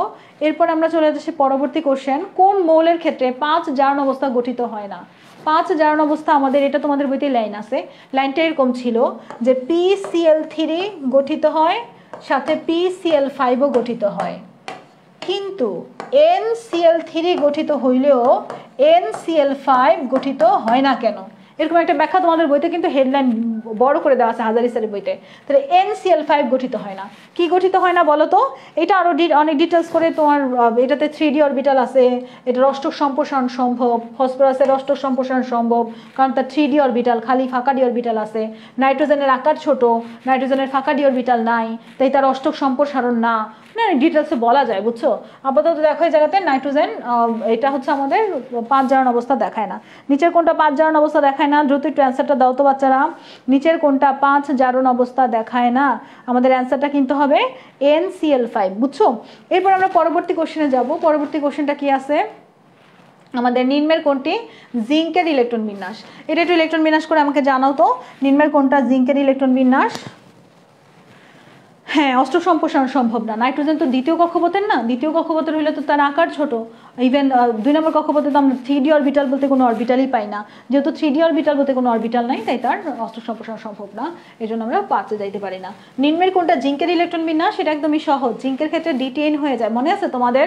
জিঙ্ক কিন্তু আমাদের D10 দেখায়, জিঙ্ক কিন্তু D10 দেখায়, যেহেতু জিঙ্ক D10 দেখায় তাহলে জিঙ্কটা আমাদের অবস্থান্তর হয় না, এটা আমি পড়াইছিলাম তোমাদের, মনে আছে? খেয়াল করে দেখো তো, অবস্থান্তর নয় কেন বলছিলাম না? জিঙ্ক আর স্ক্যান্ডেনিয়াম অবস্থান্তর না, কারণ এটার একটা সুস্থিত আয়নে D10 অবস্থা বিরাজ করে, এটা আমাদের ডি হবে অ্যান্সার, বুঝছো? তারপরে কোশ্চেনটা কি হবে দেখি, তারপরের কোশ্চেনটা হচ্ছে আমাদের এইটা, ইলেকট্রন বিন্যাস, কার ইলেকট্রন বিন্যাস বলছো না? 32 কার বলো? 32 কার, এটা কার হবে দ্রুত বলো তো? 32 কার হবে? এটা হবে কার? 32 না, যেহেতু আর্গন, জিঙ্ক তো 32 না, সরি 32 না, 18 প্লাস, এটা তো 18 plus 10 plus 2 30 is equal two zinc. 30 is equal two কোনটা বলো তো? 30 পারমাণবিক সংখ্যা তো আমাদের জিঙ্কেরই, তাই না? ওকে, তারপরটা দেখি কি আছে। তারপরেটা হচ্ছে গ্রুপ 5-এর মৌলগুলির 5 জারণ অবস্থার স্থায়িত্বের কম। গ্রুপ 5-এর মৌলগুলোর 5 জারণ অবস্থার স্থায়িত্বের ক্রম, পারমাণবিক সংখ্যা যত বাড়ে গ্রুপ 5-এর মৌলগুলোর 5 জারণ অবস্থার স্থায়িত্ব তত কমে। তাহলে পারমাণবিক সংখ্যা যদি বাড়ে গ্রুপ 5-এর মৌলের ক্ষেত্রে স্থায়িত্বের ক্রম তো আমাদের এ হওয়ার কথা। 5-এর মৌলগুলোর কথা মনে আছে তোমার? 5-এর মৌল কি আছিল বলো তো? নাইপ্রিয়া,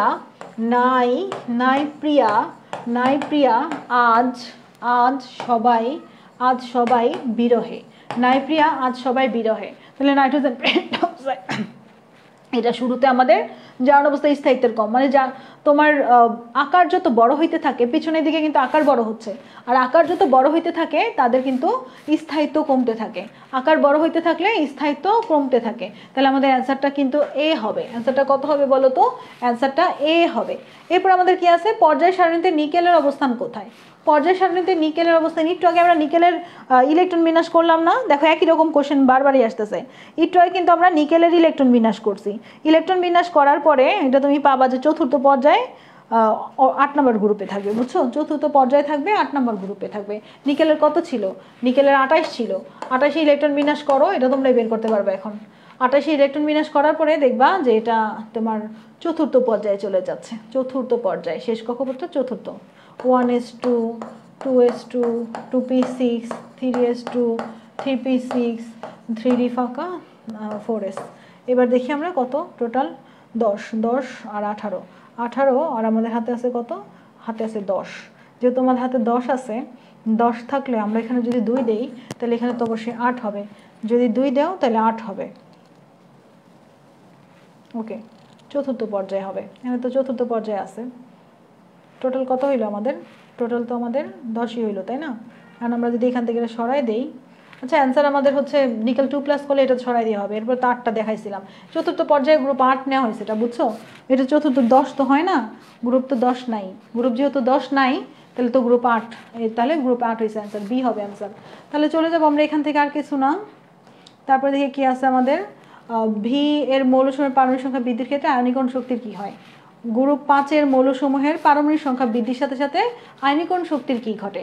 পারমাণবিক সংখ্যা বৃদ্ধির সাথে সাথে, গ্রুপের যেহেতু গ্রুপ ভিত্তিক সম্পর্ক, তাহলে উপর দিকে নিচের দিকে যাচ্ছি। পারমাণবিক সংখ্যা বৃদ্ধির সাথে সাথে আয়নীকরণ শক্তি কি হয়? হ্রাস পায় না?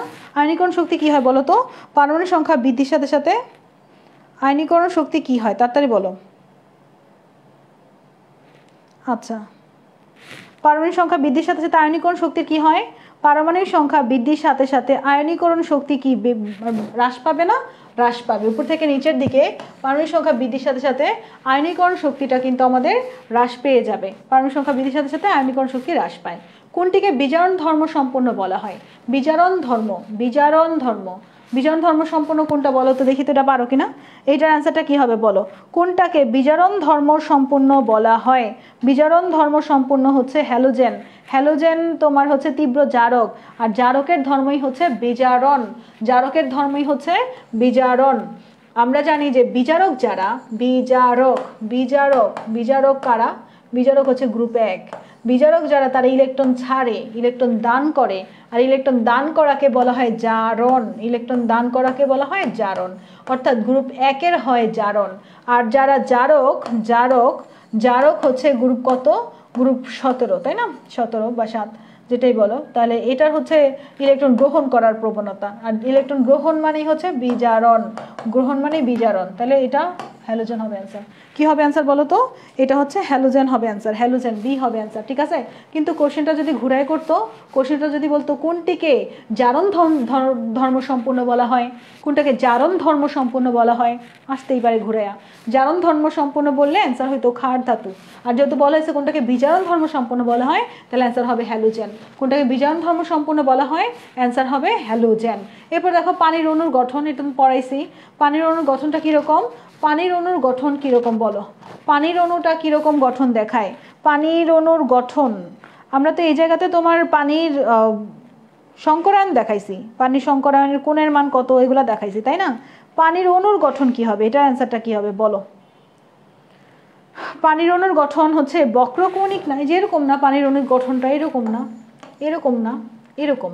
তাহলে এরকম হইলে এটারে কি বলে? এরকম হইলে এটারে কি বক্রকৌণিক বলে না? বক্রকৌণিক বলে। পানির অণুর গঠনটাকে কি বলে? পানির অণুর গঠনটাকে কিন্তু বক্রকৌণিক বলে। জাস্ট আইডিয়া করে বলবা। পারমাণবিক অরবিটালের অধিক্রমণের উপর নির্ভর করে সমযোজী বন্ধন দেখা যায় কয় রকমের? পারমাণবিক অরবিটালের অধিক্রমণের উপর নির্ভর করে সমযোজী বন্ধন কয় রকমের দেখা যায়? অধিক্রমণের উপর ডিপেন্ড করে সিগমা বন্ধন আর পাই বন্ধন দেখি আমরা। যে সামনাসামনি অধিক্রমণ হইলে সিগমা বন্ধন, সামনাসামনি সামনাসামনি অধিক্রমণ হইলে সামনাসামনি অধিক্রমণ, সামনাসামনি হইলে সিগমা। আর যদি পাশাপাশি অধিক্রমণ হয়, পাশাপাশি অধিক্রমণ হইলে পাই। তাহলে আমাদের দুই রকম না, সামনাসামনি অধিক্রমণ হইলে সিগমা, পাশাপাশি অধিক্রমণ হইলে পাই বন্ধন। ওকে, এটাও দেখছি আমরা, এটা পারবো। আবার এরপরে কি বলছে? অ্যাক্টিনিয়ামের পারমাণবিক সংখ্যা কত? অ্যাক্টিনাইট সিরিজ আর ল্যান্থানাইট সিরিজের কথা পড়ছো না তোমরা? অ্যাক্টিনিয়ামের পারমাণবিক সংখ্যা 89, এটা সবাই জানি আমরা। অ্যাক্টিনিয়ামের পারমাণবিক সংখ্যা 89, এটা কি করি আমরা? এটা কিন্তু সবাই জানি আমরা যে অ্যাক্টিনিয়ামের পারমাণবিক সংখ্যা কত? অ্যাক্টিনিয়ামের পারমাণবিক সংখ্যা হচ্ছে 89। অ্যাক্টিনিয়ামের 89, এটা মুখস্থ একদম। হ্যাঁ, অ্যাক্টিনিয়ামের পারমাণবিক সংখ্যা 89। ক্লোরিন হাইড্রোজেন অপেক্ষায় শেয়ারকৃত ইলেকট্রন যুগলকে কি করে? আচ্ছা, ক্লোরিন হাইড্রোজেন অপেক্ষায় শেয়ারকৃত ইলেকট্রন যুগলকে কি করে? এটা একটা প্রশ্ন। ক্লোরিন হাইড্রোজেন অপেক্ষায় শেয়ারকৃত ইলেকট্রন যুগলকে, হাইড্রোজেনের চাইতে ক্লোরিন কিন্তু শেয়ারকৃত ইলেকট্রন যুগলকে অধিক আকর্ষণ করবে। ব্যাপারটা এরকম, খেয়াল করে দেখো, HCl ক্লোরিন, ক্লোরিনের তড়িৎনাত্মকতার মান 3 আর হাইড্রোজেন হচ্ছে 2.1। যার তড়িৎনাত্মকতার মান বেশি তার আকর্ষণ ক্ষমতা বেশি না কম? শেয়ারকৃত ইলেকট্রন যুগলকে তাহলে সে বেশি আকর্ষণ করবে। যেহেতু ক্লোরিন বেশি আকর্ষণ করে তাই ক্লোরিনের মাথায় মাইনাস চিহ্ন অর্থাৎ ডেল মাইনাস, আর হাইড্রোজেন যেহেতু বেশি আকর্ষণ করবে তাই তার ডেল প্লাস। তাহলে এখন অ্যান্সারটা কি হবে? অ্যান্সারটা হবে ক্লোরিন হাইড্রোজেন অপেক্ষায় শেয়ারকৃত ইলেকট্রন যুগল কি করে? কম আকর্ষণ করে না অধিকতর আকর্ষণ করে? অধিকতর আকর্ষণ করে। এটা আমরা কোথায় শিখেছি? তড়িৎনাত্মকতা টপিকটা আমি যখন পড়াইলাম তখন বলছিলাম না যে যার তড়িৎনাত্মকতার মান বেশি তার শেয়ারকৃত ইলেকট্রনকে আকর্ষণ করার ক্ষমতা বেশি। দেখছো আমি যতগুলো টপিক পড়াইছি সবগুলো আসছে এখানে, এই জন্যই পড়াইছি। টপিকগুলোর বেসিকটা একটু ক্লিয়ার করার দরকার ছিল, তাই তখন আমি বেসিকটা ক্লিয়ার করছি। অধিকতর আকর্ষণ করে, অ্যান্সারটা কি হবে বলো তো? অধিকতর আকর্ষণ করে। তড়িৎনাত্মকতা টপিকটা যার ক্লিয়ার হবে। আচ্ছা, প্রশ্ন সলভ করতে তোমাদের বোর লাগতেছে? যদি বোর লাগে আমার কিছু করার নাই, কারণ এই প্রশ্নগুলো তো মেডিকেল তোমার পরীক্ষায় এখানে রিপিট হতে পারে, হুবহু কোশ্চেন চলে আসতে পারে। ধরো এই চ্যাপ্টার থেকে 5টা কোশ্চেন আসছে বা 3টা কোশ্চেন আসছে, তার ভিতরে 2টা কোশ্চেন তোমার রিপিট আসছে, তখন মনে হবে যে ওই ক্লাসে আপু এই যেই প্রশ্নটা করাইছিল সলভ, এই প্রশ্নটাই আবার আসছে, এই প্রশ্নটাই চলে আসছে, ধরো এটা আসছিল একবার, এটা আবার রিপিট হয়েছে। তুমি পরীক্ষা হলে যে পারলাম না, যে কম আকর্ষণ দিয়ে আসলা, বাসায় এসে দেখবে যে প্রশ্ন আমি সলভ করেছিলাম, এটার জন্য তোমার চান্সটা মিস হয়ে গেছে, তখন কিন্তু খারাপ লাগবে আসলে, বুঝছো? একটু ধৈর্য ধরো, পড়াশোনা তো ধৈর্যের জিনিস, এত অধৈর্য হলে হবে বাচ্চারা? প্রশ্ন আমি সলভ, আমি মন চাইলে আমি ক্লাস শেষ করে দিতে পারি, আমার কি, আমি ক্লাস শেষ করে চলে যেতে পারি না? আমি এত বকবক করতেছি, কষ্ট করে রোজাও রাখছি, সারাদিন বকবক করতেছি, এখন লাভ আছে আমার বলো? তোমাদের জন্য করতেছি না? আমি বলতে পারি যে বইতে আছে, সলভ করে নিও, বাচ্চারা সলভ করে নিও, আমার এই ব্যাখ্যাও দেওয়ার দরকার ছিল না। যে এই একটা স্টুডেন্টের জন্য কিন্তু মন খারাপ হয়ে যায় উল্টোপাল্টা কমেন্ট করে, তুমি যদি চান্স না পাও তোমার হবে, আমার কি হবে? দেখো, কোন অণুটি মেরু প্রকৃতির নয়? মেরু প্রকৃতির নয় অর্থাৎ কোনটাতে পোল দেখতে পাই না আমরা, কোনটাতে আমাদের পোল দেখতে পাওয়া যায় না, কোনটা মেরু প্রকৃতির নয়? আমরা নাইট্রোজেন তো দেখো, আমি তোমাদের বলছিলাম একটা বিষয়, মনে আছে কিনা তোমাদের? বিশুদ্ধ সমযোজী একটা ব্যাপার আছিল, তাই না? তড়িৎনাত্মকতার পার্থক্যের মান যদি 0 হয় তাহলে সেটা কি? তো এটাতেও তড়িৎনাত্মকতার একটা পার্থক্যের মান আছে, এটাতেও তড়িৎনাত্মকতার একটা পার্থক্যের মান পাবো, আমরা বের করতে পারবো। এই যে কার্বন আর হাইড্রোজেনের মধ্যে একটা তড়িৎনাত্মকতার পার্থক্য বের হবে, হাইড্রোজেন আর ক্লোরিনের মধ্যে একটা তড়িৎনাত্মকতার পার্থক্য মান আমরা বিয়োগ করে বের করতে পারবো। নাইট্রোজেন আর অক্সিজেন আর হাইড্রোজেনের মধ্যে একটা তড়িৎনাত্মকতার পার্থক্যের মান বের করতে পারবো, নাইট্রোজেন আর অক্সিজেনের মধ্যে একটা তড়িৎনাত্মকতার পার্থক্যের মান বের করতে পারবো। কিন্তু আমি যদি বলি যে আমি নাইট্রোজেনের তড়িৎনাত্মকতার পার্থক্যের মান কত, নাইট্রোজেনের তড়িৎনাত্মকতার পার্থক্যের মান কত আসবে? 0 আসবে, কারণ এটা একটা বিশুদ্ধ সমযোজী। আর যেটা 0 তড়িৎনাত্মকতার মান, তার কি কোনো ডাইপোল মোমেন্ট থাকবে? তার কি কোনো মেরুপ থাকবে? তার কি কোনো ডাইপোল থাকবে? তার কিন্তু কোনো ডাইপোল থাকবে না। যেহেতু তার কোনো ডাইপোল থাকবে না, তাহলে সেটা মেরু প্রকৃতির না, অর্থাৎ ডাইপোল না। এই কোশ্চেনটা পড়ছো না?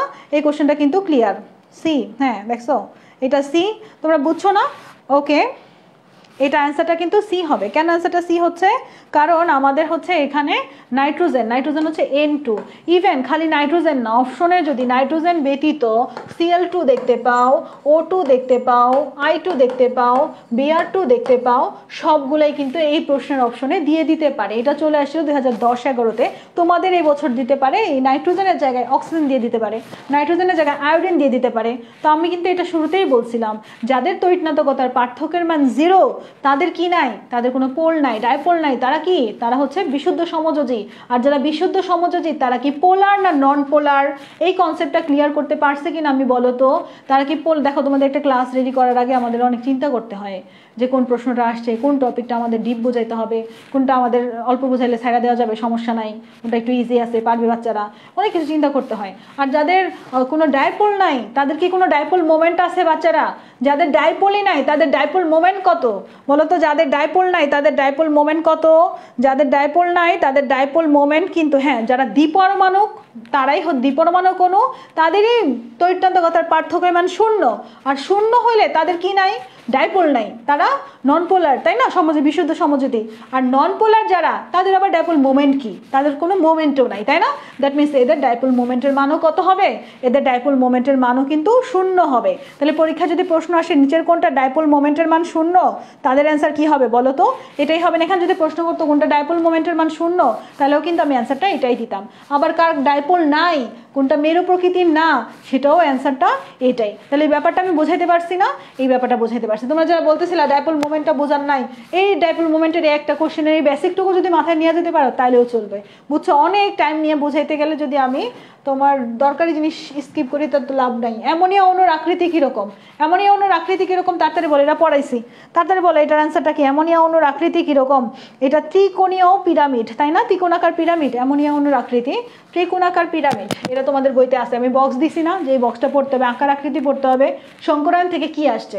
অনেক ডিপ বুঝাইতে পারতাম, একদম কার্বনের ছবি টবি এঁকে, মিথেনের ছবি এঁকে আমি বুঝাইতে পারতাম, আমার সংকলন পড়াইতে অনেক ভালো লাগে। কিন্তু আমার তো তোমাদের পরীক্ষা আসবে না, যেটা আসবে এটি পড়ো। এই যে ত্রিকোণীয় পিরামিড আমি বক্স পড়তে বলছি, যেটা ওইটা পড়ে ফেলবা খুব সুন্দরভাবে। এরপর দেখো আমাদের ট্রাইসালফাইড কি ধরনের অক্সাইড, সালফার ট্রাইঅক্সাইড কি ধরনের অক্সাইড। দেখো সালফার কি আমাদের ধাতু না অধাতু বলো তো বাচ্চারা, সালফার আমাদের ধাতু না অধাতু। পর্যায় সারণী যদি আমি এরকম করে আঁকি, পর্যায় সারণীর এই দিকে হচ্ছে আমাদের ধাতু আর এই দিকে অধাতু, অধাতু। গ্রুপ 15 থেকে শুরু করে 17 পর্যন্ত সবই অধাতু, বুঝছো। তাহলে আমাদের সালফার তো 16 নম্বর গ্রুপে, তাহলে সালফার অধাতু। আর অধাতুর অক্সাইড কি হয়, অধাতুর oxide O is equal to O for O বলছিলাম। অধাতুর অক্সাইড কি হয়, অধাতুর অক্সাইড অম্লীয় হয়। অধাতুর অক্সাইডটা কীরকম হয় বাচ্চারা, অধাতুর অক্সাইডটা হচ্ছে অম্লীয় হয়, অধাতুর অক্সাইড অম্লীয় হয়, ঠিক আছে। এরপরে আমাদের দেখো বালি দ্রবণীয়, বালি কোথায় দ্রবণীয় সেটা জিজ্ঞাসা করছে, কোশ্চেনটা বাংলাদেশ এগ্রিকালচারে আসছিল।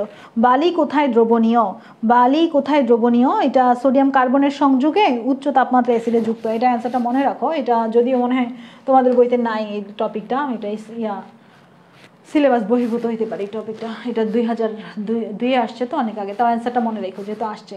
লোহার গলনাঙ্ক কত, এটা আসতে পারে, লোহার গলনাঙ্ক অনেক আকর্ষণীয় একটা কোশ্চেন, এটা মুখস্থ টপিক। লোহার গলনাঙ্ক কত বাচ্চারা, লোহার গলনাঙ্ক কত, লোহার গলনাঙ্ক 1595 ডিগ্রি সেলসিয়াস, মুখস্থ করবে এটা।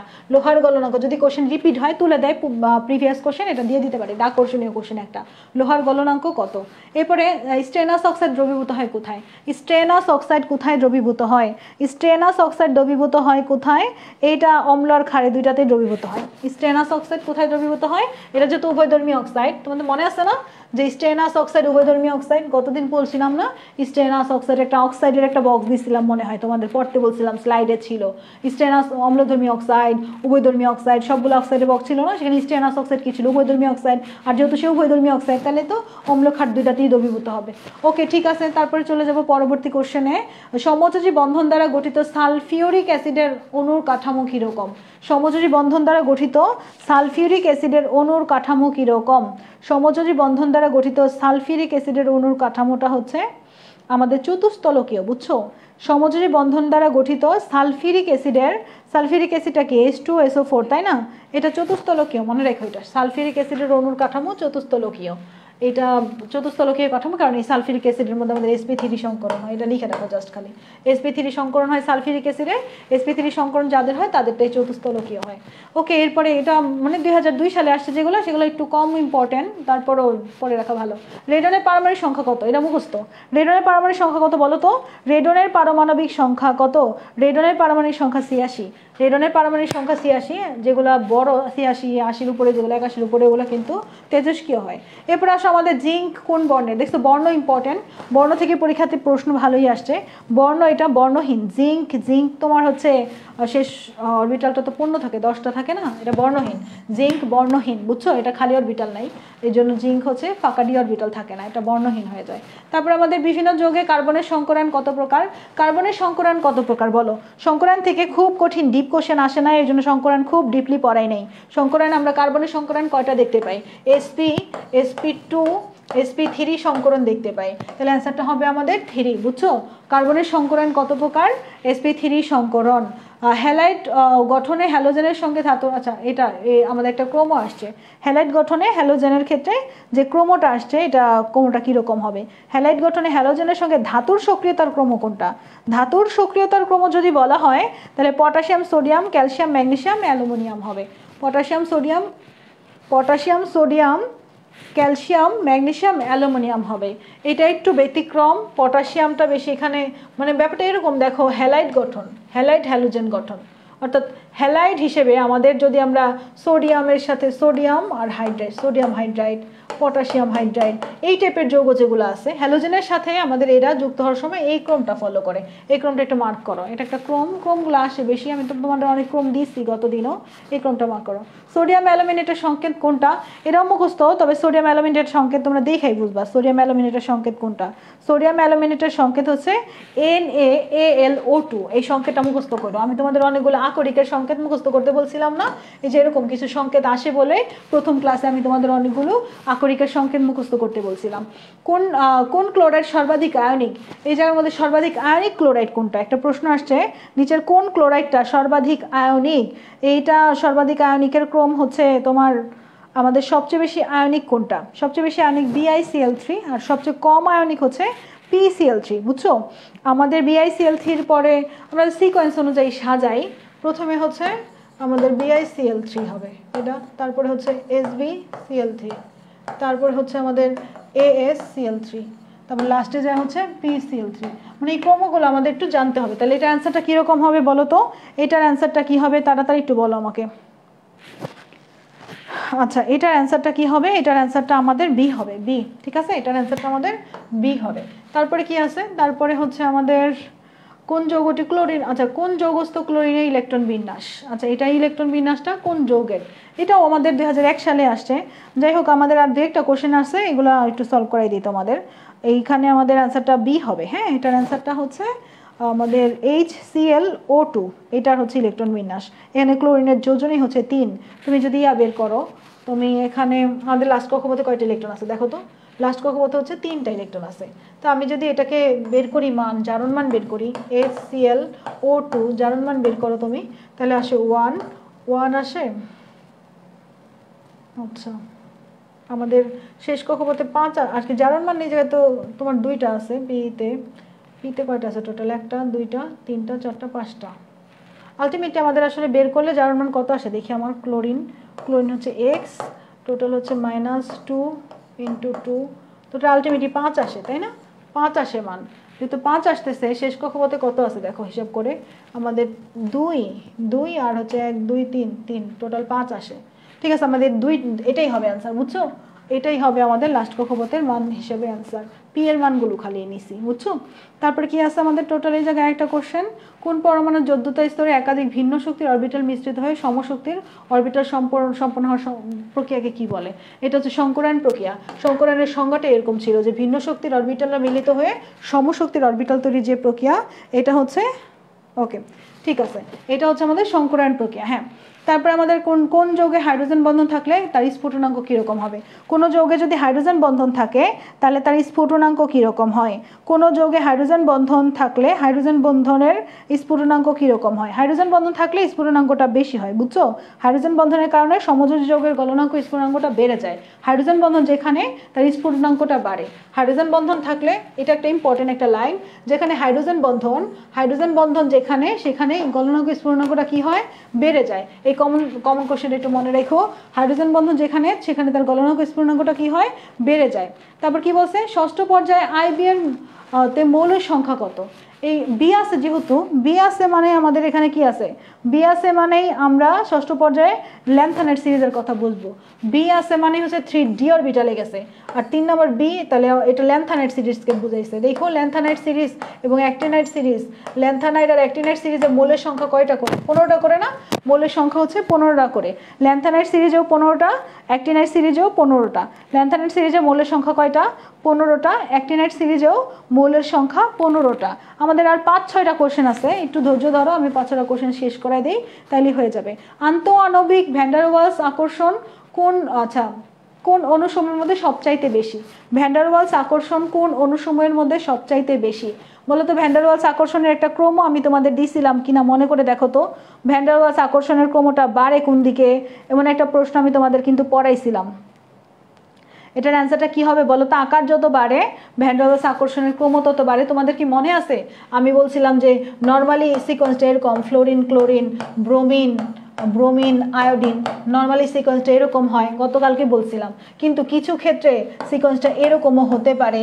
সেই কিছু ক্ষেত্রগুলা কি কি মনে আছে? ভ্যান ডার ওয়ালস বল বৃদ্ধির ক্রম, তারপরে বলছিলাম হচ্ছে তোমার পারমাণবিক ব্যাসার্ধ, গলনাঙ্ক স্ফুটনাঙ্ক, মনে আছে না? বলছিলাম কিন্তু দেখো সেটাই কিন্তু কোশ্চেনে আসছে।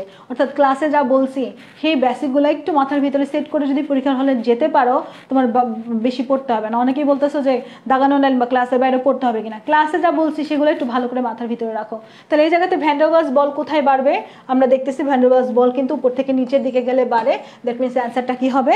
অ্যান্সারটা হচ্ছে এ হবে। অ্যান্সারটা কি হবে? এ হবে। ঠিক আছে,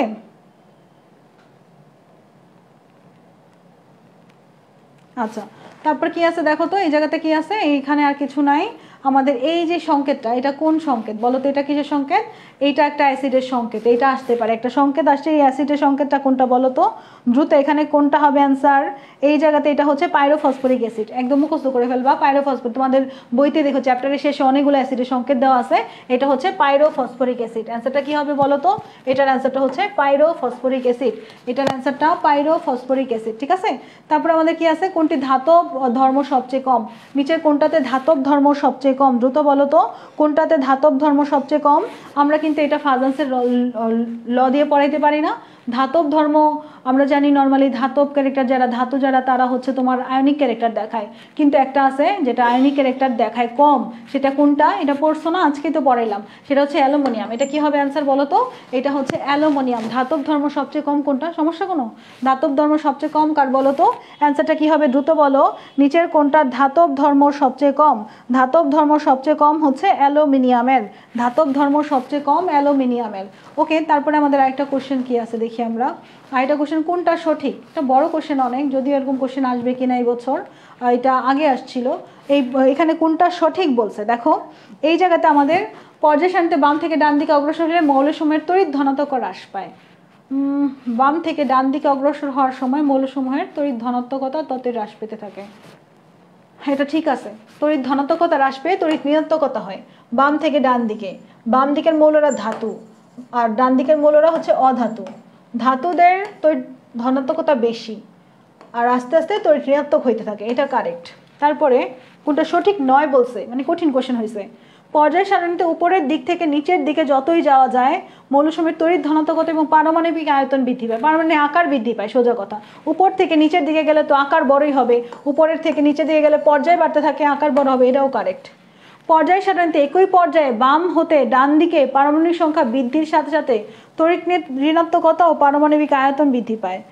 পর্যায় সারণীতে একই পর্যায়ে বাম থেকে ডান দিকে পারমাণবিক সংখ্যা বৃদ্ধির সাথে সাথে তড়িৎ ঋণাত্মকতা বৃদ্ধি পায় না? হ্যাঁ, একই পর্যায়ে তড়িৎ ঋণাত্মকতা বৃদ্ধি পায়।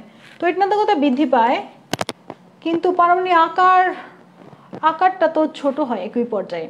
তারপরে একটা সাইড একটু কারেক্ট, আপাতত ধরি এটা কারেক্ট, পারমাণবিক আকারটা ছোট হয়। হ্যাঁ, এখানে পারমাণবিক আকার বৃদ্ধি লেগেছে। পরমাণুর সর্ববহিস্থ স্তরে ইলেকট্রন যত বেশি থাকে তার তড়িৎ ঋণাত্মকতা ততই হ্রাস পায়।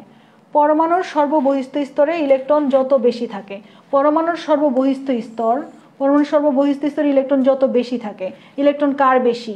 ইলেকট্রন সবচেয়ে বেশি গ্রুপ 17 মৌলর। গ্রুপ 17 মৌলর ইলেকট্রন সবচেয়ে বেশি, আর গ্রুপ 17 মৌলর ইলেকট্রন সবচেয়ে বেশি এবং গ্রুপ 17দের তড়িৎ ঋণাত্মকতাও বেশি, তাই না? সবচেয়ে বেশি তড়িৎ ঋণাত্মক মৌল কারা? গ্রুপ 17ই না? ফ্লোরিনের 4, ক্লোরিনের 3, গ্রুপ 17 মৌল কিন্তু তড়িৎ ঋণাত্মকতাও বেশি। তাহলে এই কথাটা হবে তড়িৎ ঋণাত্মকতা বৃদ্ধি পায়, নট হ্রাস পায়। তাহলে একদম এই চারটার মধ্যে যদি আমরা বলি যে একদমই পুরাপুরি ভুল কোনটা, পুরাপুরি ভুল হচ্ছে আমাদের ডি। পুরাপুরি ভুল কোনটা বলো তো? পুরাপুরি ভুল হচ্ছে ডি। আর আমাদের সি অর্ধেক সত্য অর্ধেক মিথ্যা টাইপের। তাহলে আমাদের যদি একদমই একটা কারেক্ট অ্যান্সার নিতে হয় তাহলে আমাদের নিতে হবে কোনটা?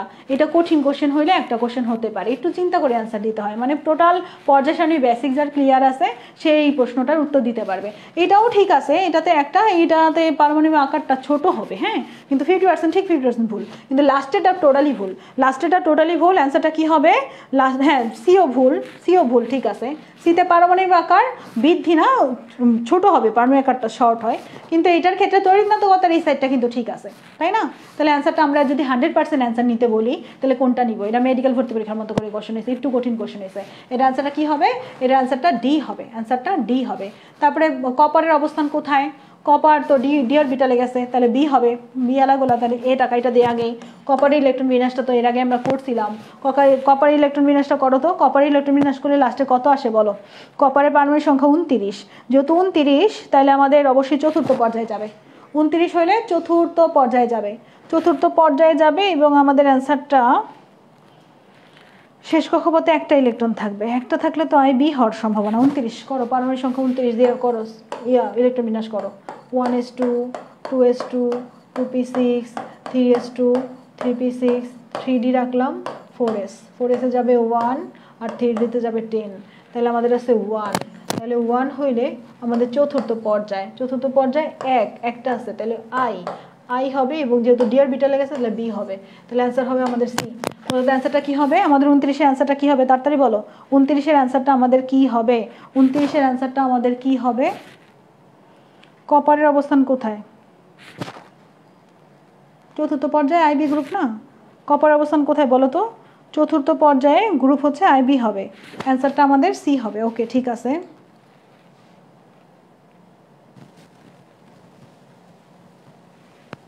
আচ্ছা, কি কোনো সমস্যা তোমাদের? কি হয়েছে বলো তো একটু আমাকে। তো অনেকগুলো বেশি সলভ করে ফেলছি কোশ্চেন, তাহলে আমি কোশ্চেন সলভ থামাই দিই।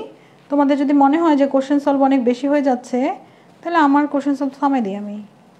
আচ্ছা, ঠিক আছে।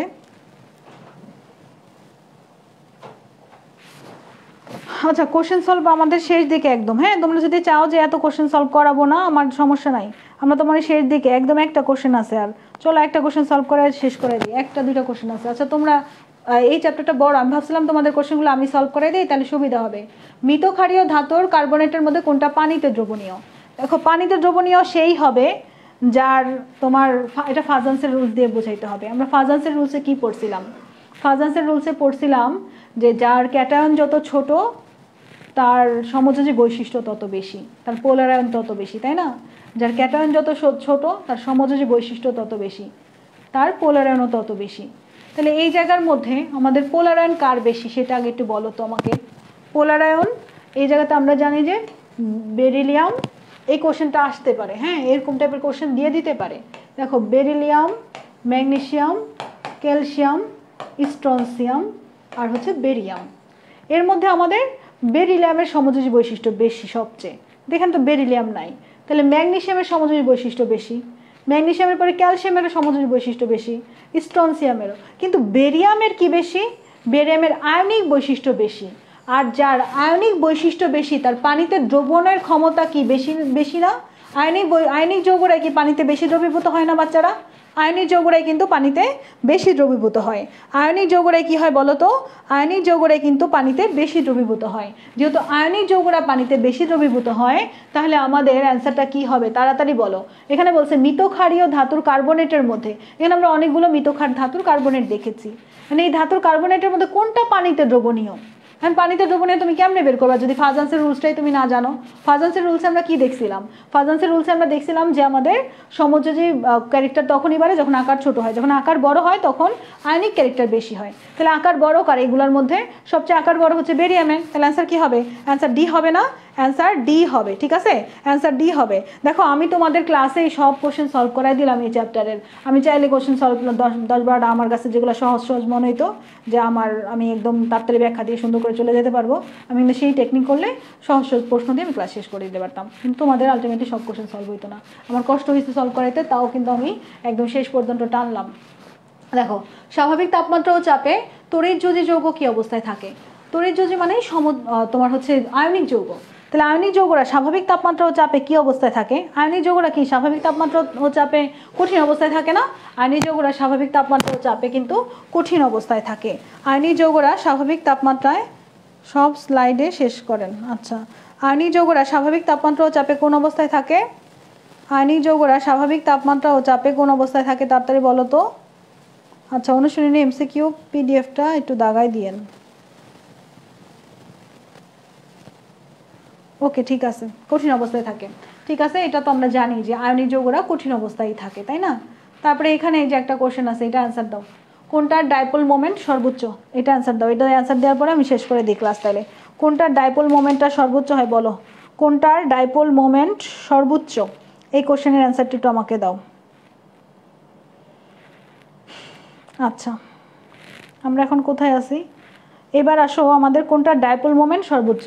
তড়িৎনাত্মকতার পার্থক্য যত বেশি হবে ডাইপোল মোমেন্টও তত বেশি হবে। হ্যাঁ, তড়িৎনাত্মকতার পার্থক্য যত বেশি হবে তার ডাইপোল মোমেন্টও তত বেশি হবে। ঠিক আছে, একদমই সুন্দরভাবে বুঝো এটা। এখানে আমাদের কি আছে? এখানে আমাদের ক্লোরিন আছে। ক্লোরিনের কত? 3। ব্রোমিনের কত? 2 সামথিং, 2 কিছু একটা, 3 বা সামথিং। ফ্লোরিনের কত? 4। আয়োডিনেরও 2 সামথিং। এখন কোনটাতে তড়িৎনাত্মকতা, ধরো মিথেনের এখানে যদি আমরা বিয়োগ করি, আসলে আলটিমেটলি এই 4-এর যেটা সেটার সাথেই পার্থক্যটা বেশি হবে না? তোমরা এখানে লিখে রাখতে পারো যে যার তড়িৎনাত্মকতার পার্থক্যের মান যত বেশি তার হচ্ছে ডাইপোল মোমেন্ট সর্বোচ্চ, ডাইপোল মোমেন্টের পরিমাণ সবচেয়ে বেশি। তাহলে এই জায়গায় সবচেয়ে বেশি ডাইপোল মোমেন্ট কে দেখাবে? সর্বোচ্চ ডাইপোল মোমেন্ট। যেখানে ফ্লোরিন আছে সেটাই সর্বোচ্চ ডাইপোল মোমেন্ট দেখাবে, ফ্লোরিন আছে সেটাই সর্বোচ্চ ডাইপোল মোমেন্ট দেখাবে। ব্যাপারটা এরকম হবে যে ফ্লোরিন, ক্লোরিন, ক্লোরিন, তারপর হচ্ছে ব্রোমিন আলাদা, তারপর লাস্টে যে আয়োডিন আলাদা। তাহলে কোনটার ডাইপোল মোমেন্টটা বেশি হবে বলো তো? কোনটার ডাইপোল মোমেন্টটা বেশি হবে?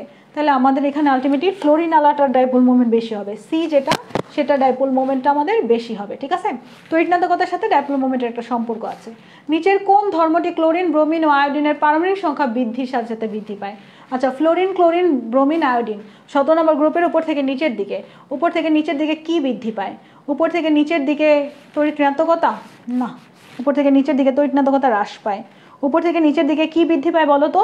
উপর থেকে নিচের দিকে। মনে আছে আমি তোমাদের বলছিলাম যে আমাদের ফ্লোরিন, ক্লোরিন, ব্রোমিনের যেই সিস্টেমটা, আমরা বলছিলাম যে আমাদের ক্রমটা নর্মালি এরকম, ক্রমটা নর্মালি জারণমানের ক্ষেত্রে এরকম হবে। হ্যাঁ, ওকে, কিন্তু মাঝে মাঝে ক্রমটা উল্টা যাবে। কখন কখন উল্টা যাবে? কখন কখন উল্টা যাবে বলো তো? আমাদের উল্টা যাবে হচ্ছে যখন আমাদের পারমাণবিক সংখ্যা বৃদ্ধি পাবে, আকার বৃদ্ধি পাবে এবং গলনাঙ্ক স্ফুটনাঙ্ক বৃদ্ধি পাবে আর ভ্যান ডার ওয়ালস বল বৃদ্ধি পাবে। এই কথাটা আমি গতদিন বলছিলাম না? এই কথাটা গতদিন বলছিলাম। তাহলে এখানে অ্যান্সারটা কি হবে? কোন ধর্মটি ক্লোরিন, ব্রোমিন ও আয়োডিনের পারমাণবিক সংখ্যা বৃদ্ধির সাথে সাথে বৃদ্ধি পায়? অবশ্যই স্ফুটনাঙ্ক বৃদ্ধি পায়, তাই না? এটা কিন্তু গতদিনের কনসেপ্ট থেকে বলতেছি। এটা কি হবে বলো তো? এটা কিন্তু সি হবে। এটা আসছে কত সালে? 18 সালে, 19 সালে আসছে না? ওই একটা কনসেপ্ট যদি ক্লিয়ার রাখো তুমি ক্রমও পারবা, তুমি এই টাইপের কোশ্চেন আসলেও পারবা। তো এগুলো অনেক ইম্পর্টেন্ট। এইটা আচ্ছা ঠিক আছে, খেলা দেখতে যাবা তোমরা না? তাহলে শেষ, খেলা দেখার জন্য সবাই এরকম করতেছে, তাহলে শেষ করে দিই আজকে। আর একটা কোশ্চেন অল্প কয়েকটা ছিল, যাই হোক স্লাইডে আছে ওগুলা। তাহলে তোমরা সবাই ভালো থাকো, সুস্থ থাকো। তাহলে আজকে এইটুকুই। আচ্ছা, আল্লাহ হাফেজ। ওকে।